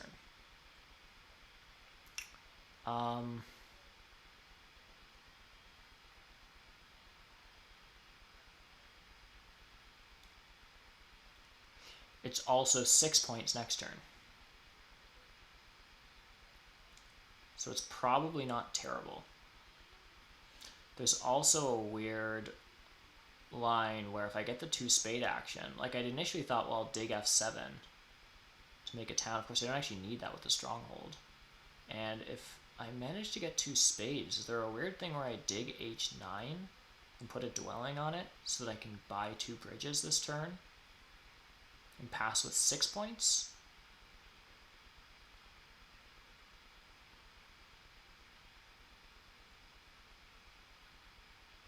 Like, I need to start getting creative in terms of points, right? Like, my network is not great. I'm fighting against alchemists who tend to do really well without network, and they're connected everywhere. Chaos is connected, nomads are connected, everyone's connected, everyone's expanding. It's been a bit of a slow game, I guess, for people, but, you know, people's networks are going to be really good. I don't think I can expect, it's not like if swarmlings were in the game and I could just build on this side of the map and probably still get 6 points. Like, I think it's pretty comfortable here saying that I'm going to get 0 network points. Cult points here is interesting. Is a cult town worth it? I don't know. Probably my next move here. Oh, if I take a cult town, do I get any cult points? No. Okay, that was a short-lived idea. Good talk, Aaron. That was great. So I build a worker bridge. It's awesome.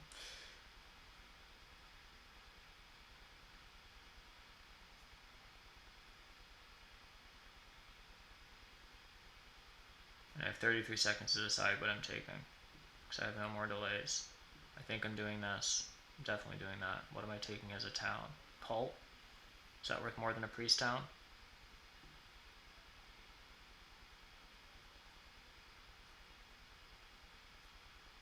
Do I want my shipping to be upgraded to 3 this turn? Not really.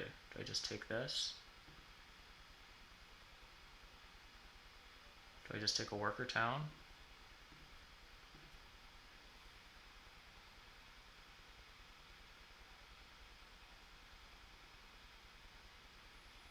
Gosh, yeah, I'm running out of time.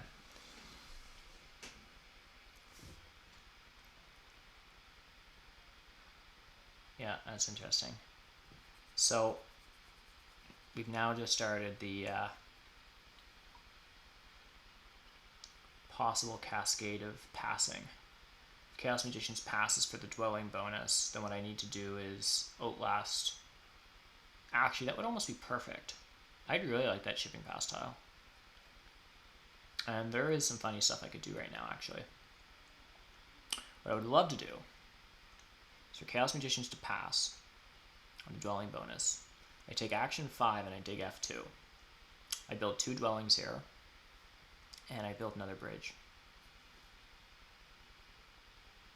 Now, what are the threats? Chaos Magician, Nomads passing on the dwelling bonus right now, which of course they will do. And then I will have to pass. Yeah. See if Nomads pass. Well, okay. So if Nomads pass for the dwelling bonus right now, which they probably should, then I just have to pass immediately, which is super lame. See, nothing's really coming together. That would have been really dope if Chaos Magicians would have passed for that, because I could have actually set up another town. So that's worth it? Nomads stayed in the game.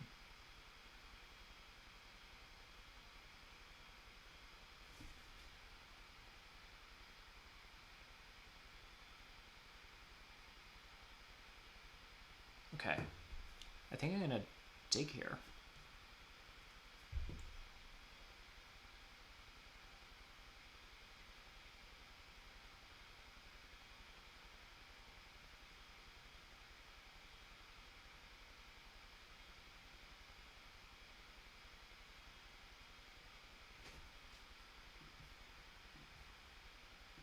Here we go, people.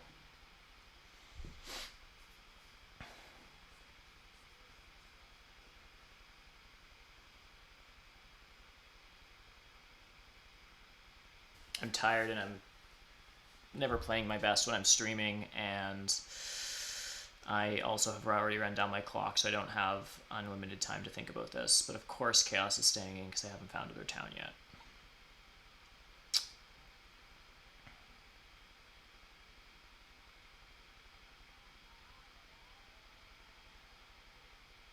I'd love Nomads to stay in. Yeah, there's no chance.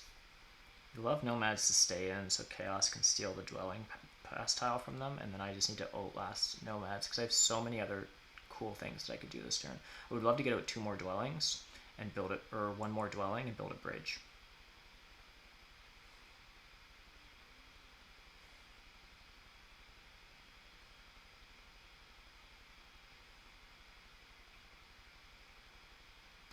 If he passes,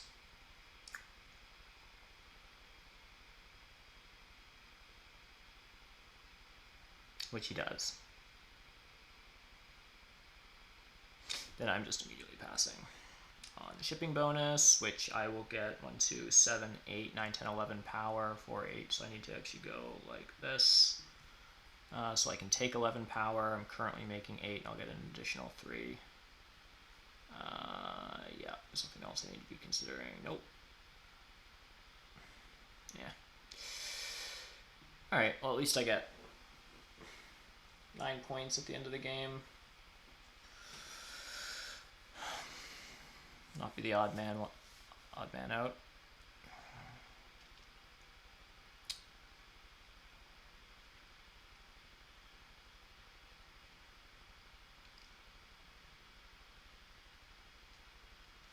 Yeah. It's a real shame that I didn't connect here. That's 18 points that, like,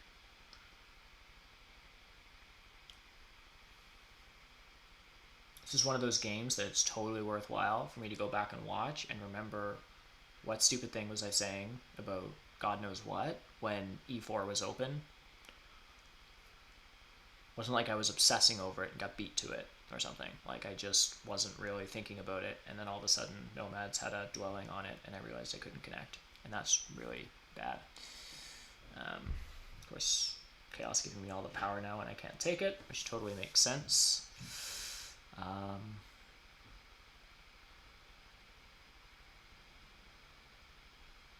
So Clay did get a town last turn. Nomads have all their towns. There's a world where I get another town. I have a Cult Spade coming in.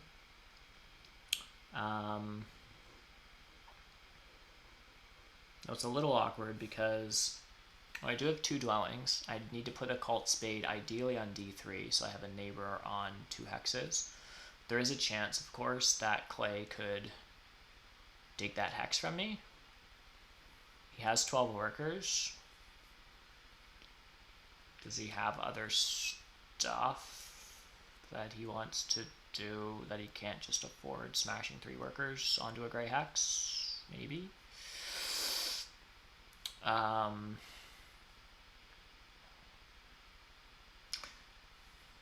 If I put it on F1, it means that D2 is only a threat from alchemists. Chaos can't take it. Do they have 3 ship? No, they only have 1.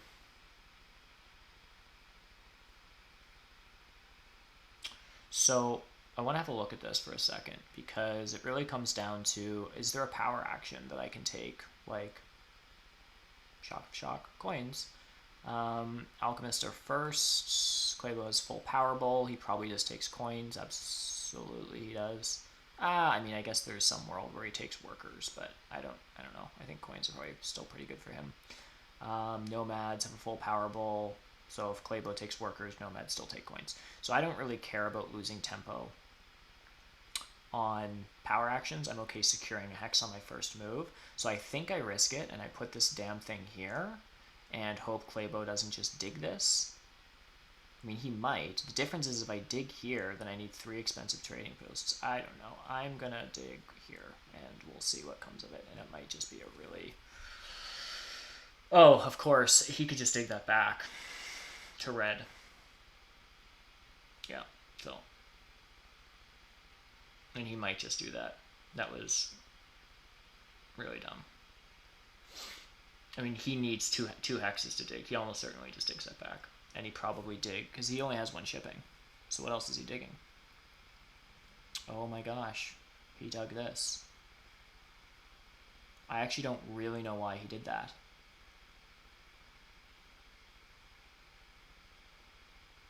I have 2 dwellings. And Chaos only has 1 ship. So in theory, I could dwelling, trading post, dwelling, and secure.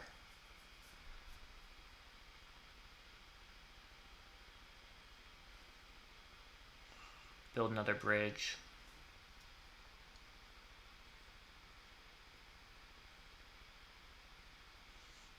While I'm waiting for Nomads to go, I'm going to open this thing up. If you haven't seen this before, some players sort of roll their eyes about people using this, but it's a turn planner, basically. Just calculates what I need. So basically I need 3 dwellings and 3 trading posts. I have all that stuff. I have 4 trading posts, so I can build 3 of them. When I build 3 of them, I have 5 dwellings. So I have lots of...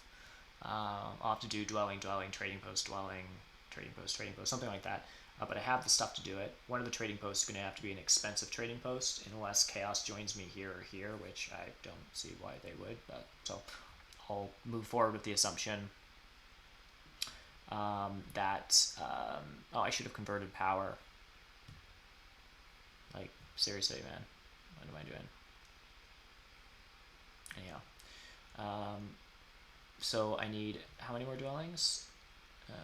2 more dwellings. 2 more trading posts. 3 trading posts. And I also have to remember to add 2 coins at the end of this. I have the shipping pass tile, which means I need a shipping upgrade. So I need to add 2 coins to this, and that's the minimum amount of stuff I need. And then the question is, so how am I doing? I have 2 priests, so lots of priests, 5 workers, I have 7. Oh, I need 2 for a bridge, so I have exactly enough workers. 12 coins, I have exactly 12. So in terms of extra stuff that I have,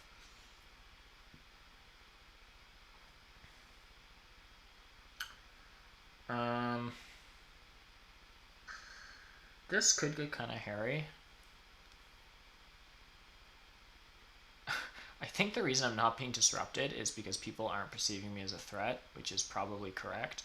But, like, Clabo's here and could dig this. Like, if I was in first place, like, Chaos, like, this is a lot of stuff that's left out in the open, and I don't have the tempo to, like, secure it, and everyone's got shipping and upgraded digs, and it's a lot of yucky. I think it does make sense for me to convert a power down at least and just start securing stuff.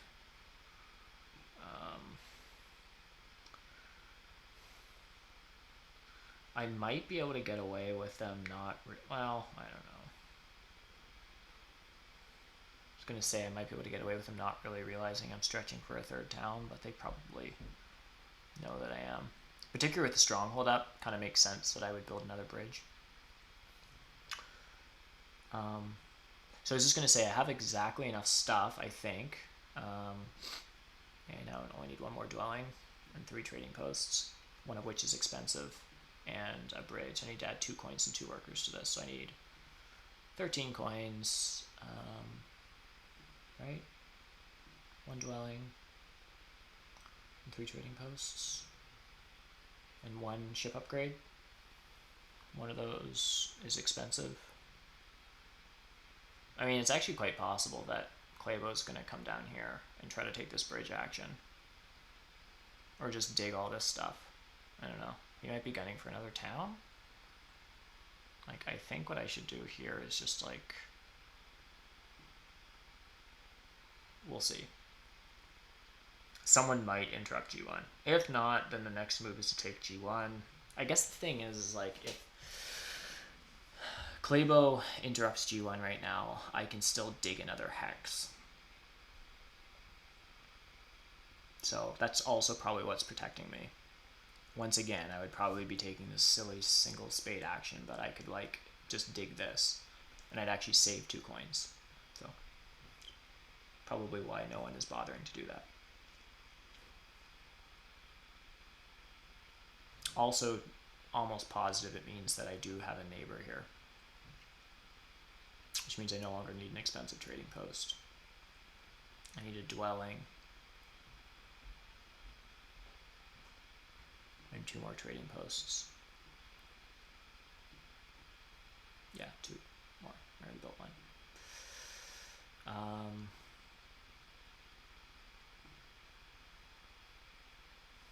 And 2 workers for the bridge. Unless I take the bridge action, which probably makes more sense. The only reason you wouldn't is if you had way more workers than you did coins, because effectively a bridge is 3 coins. So the question is, what's more important, 2 workers or 3 coins? Which in any normal world is like 2 workers is way better. There's also a chance that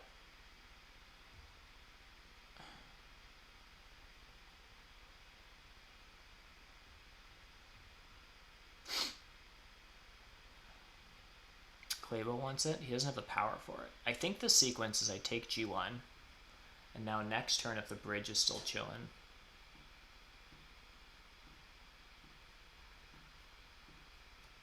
I take the bridge action. So now I've got my town secured. So in many ways this is like, I don't know, the cult stuff's really awful. I do have 1 more priest I can like, I don't know what with. I mean, Claybo probably wants.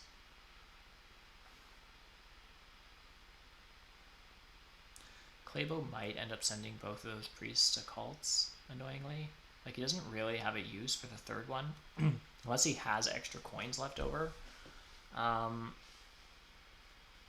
But if he doesn't, and he's just generating coins, then converting a priest in 4 points into, like, converting 4 points into 4 coins, and then using those 4 coins in a priest just to get 4 points back isn't actually helpful. So unless he actually needs 3 ship, which he doesn't. Oh, he does to connect here. What am I talking about? Yeah, so he's definitely only has 1 priest left, which he'll probably, I don't know, send to air. Probably, I imagine Chaos will end up mopping that up. So I might be able to tie Claybo on water with a priest. We'll see. There's also a cult town, which is actually kind of interesting at this point. So yeah, I think our next move here is a bridge action, which means we don't need 2 workers for a bridge, so we just need 2 trading posts and a ship upgrade, which leaves me with a priest and 2 workers. A priest, 2 workers, and 2 coins. And I'm tired. I'm never going to remember that. So this is where I need both a turn calculator and pen and paper.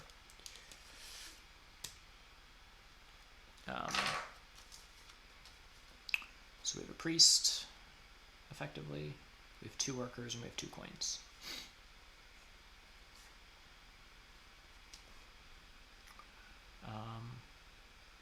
We then have 2 power remaining. And we have a town tile, which can just be straight points or some econ, cult steps, whatever. So it is a town round, or it is a trading post scoring round. Gosh. So what I really ought to do is find a way to build all of the trading posts. So that would be 3 of them. So I would want to build 1 extra, which means we'd have up to 3 dwellings left.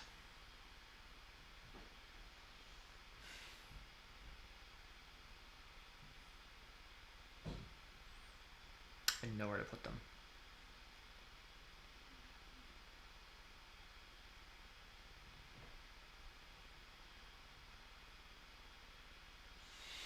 Oh, and not only that,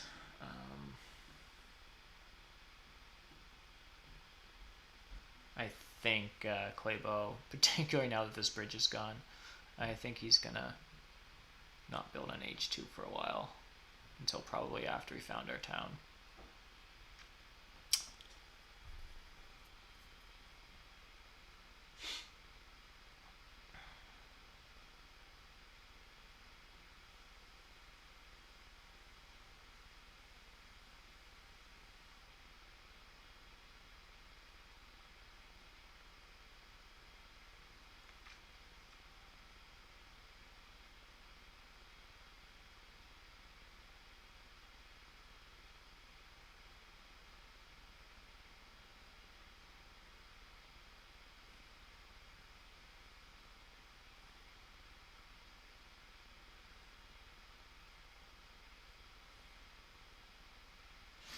Nomad's getting another town this turn.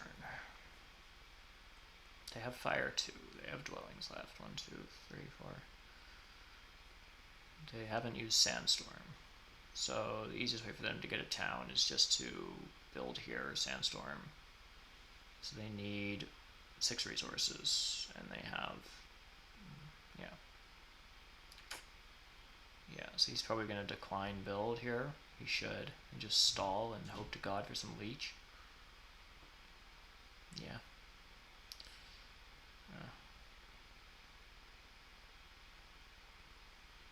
Alright.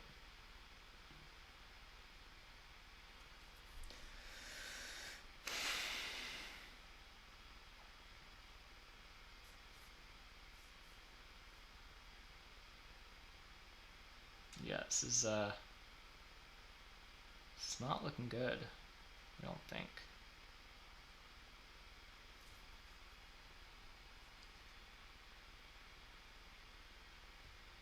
Thing is, Claybo can just stall for so long.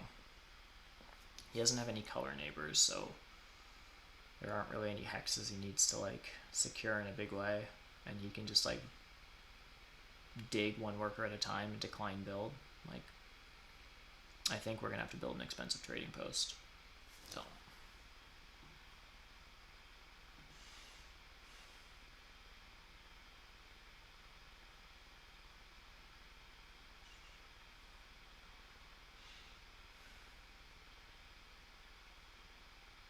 now what I'd really love to do is leech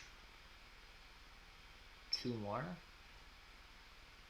And here I am with my single spade magic.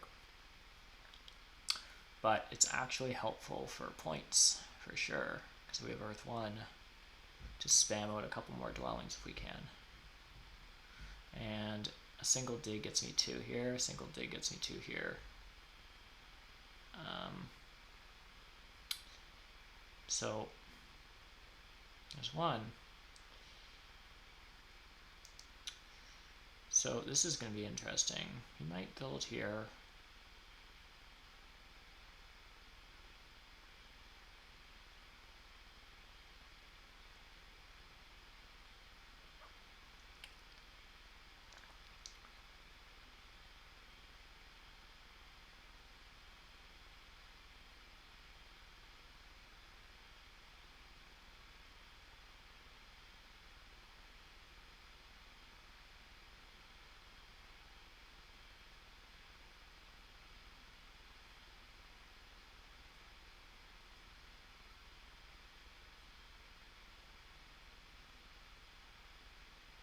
makes sense for nomads. They're going to have to convert that priest into a coin or do a worker conversion anyhow. So by sending it to Earth first, even though it's one step up only, it's actually a good spot for them to get some points in here, competing with me, and they get a coin going up. So basically converted that priest not only into a coin, but also into points. And then it also stalls, just again on the off chance someone builds next to them.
So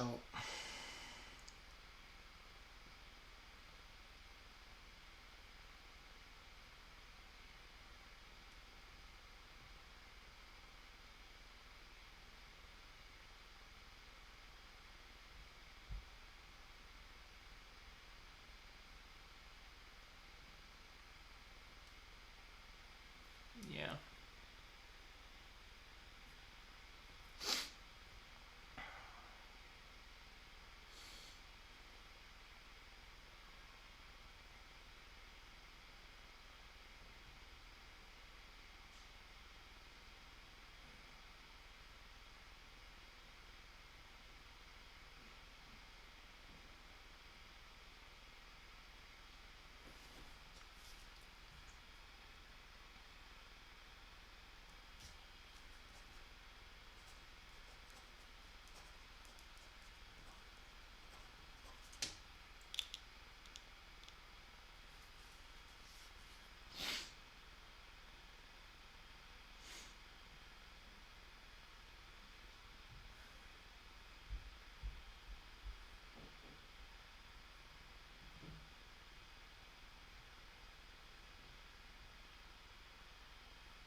So I can't actually stall very well.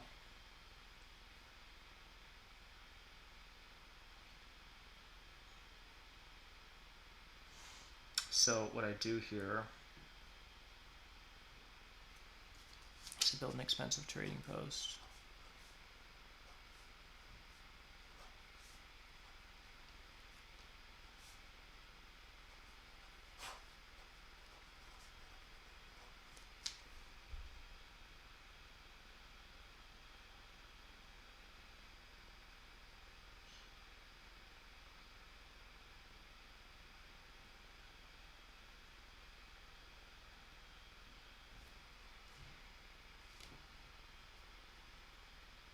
Gosh, I think what I do here is I just build an expensive trading post.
Just need to do some math here, figuring out who's in the lead and what's going on.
Smartly took the priest action.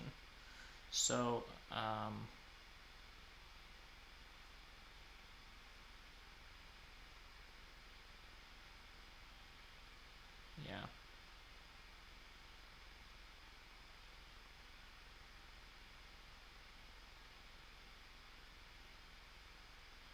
Guess it just makes sense to do this.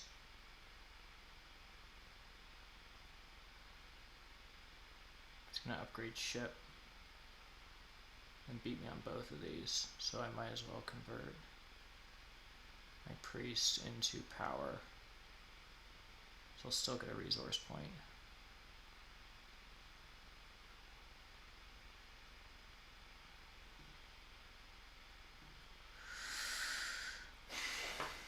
I had been trying to calculate who was in the lead, but at the end of the day, like, there's no way I could have really finished even with third in network. And so even digging this with 4 power and getting 2 dwellings out, it would have been 4 resources plus 4 power to do it. It just building this trading post was just better. Yeah, so it's like, oh, yeah. Yeah, there's really not much else to do. The only other cool thing I could have done with an extra dig is, like, I actually have the resources to get 2 more workers, but I don't have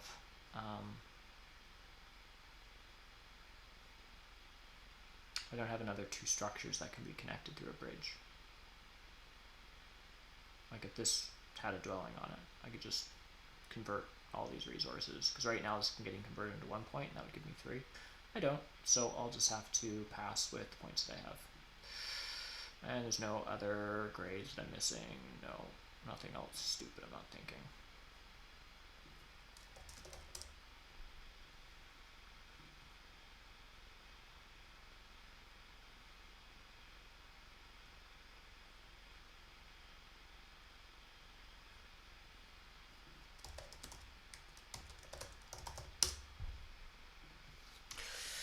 So this is an unoptimized engineer's game.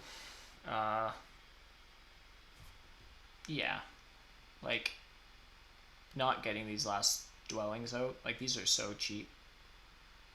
Like part of the battle is getting all this big stuff out to allow your dwellings to be able to be built again, and I'm just like leaving these like not built. And also like I should have totally had network, like if I was connected here and had a bit more resources, also like having a stronghold out but not maxing it out with 3 bridges, like that's like gross. So you know, one more dig, even a dig in a dwelling here, right, is beats chaos and nomads. Like literally digging this hex and putting a dwelling on it gets me at least 12 points.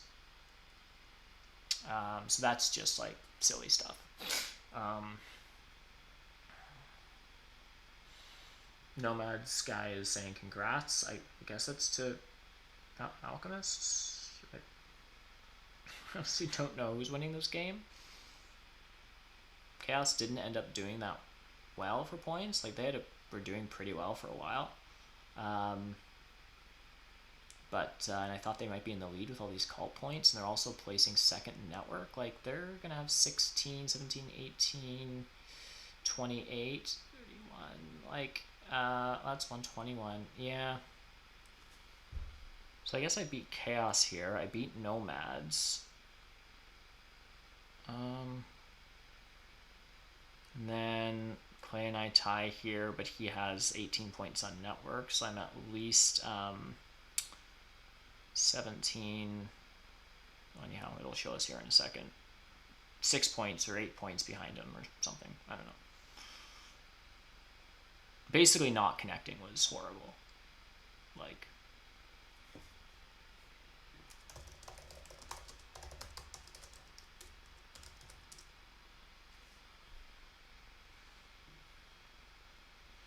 so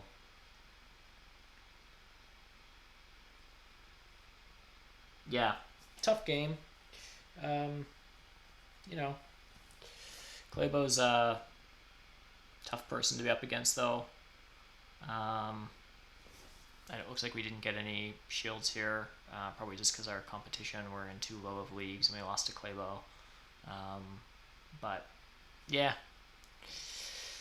overall, like I think probably the biggest blunder was obviously just not connecting, because even with what have I not dug? Not entirely sure, because we did need all these digs. I needed these digs for this town. I needed this. It's all this awkward stuff that happened, but did need to happen. Like F3 wasn't a spare dig. I needed to dig that in order to get to G3 that round. I was being greedy with dwellings. Excuse me. So I don't really know where that extra dig comes from, but just managing power and resources better, I ended up with almost enough resources to do it, and it was a little shy. So yeah. But point being, if I had just gotten a little bit more power or an extra work or something, that I would have been able to dig this and take this. I could, not that much more effort, end up with 3 structures on the board connected, and I tie. I would have come in second with network. Even if I just dug this and it was the same amount of structures on the board, I'm tying chaos, which you split 18 points for an extra 9, so I'm 140. So literally just like connecting with no additional structures, and I take the win here. So anyhow, but you live and you learn. Hope this was somewhat interesting for people to follow. I'm apt to be trying to get back into a better habit of doing this more frequently. So if you're interested in following the stream more often, just subscribe or follow to the channel. Also be posting these things on YouTube, so you might be catching this there, and if so, just subscribe to the channel as well. I'll try to continue posting more content as I get the chance to do so. I'm hoping to probably do this at least once a week. Thanks again, everyone, for tuning in and for being with me through this rather rough Engineers game. Hope you learned as many lessons as I did about playing this faction. Thanks again, everyone.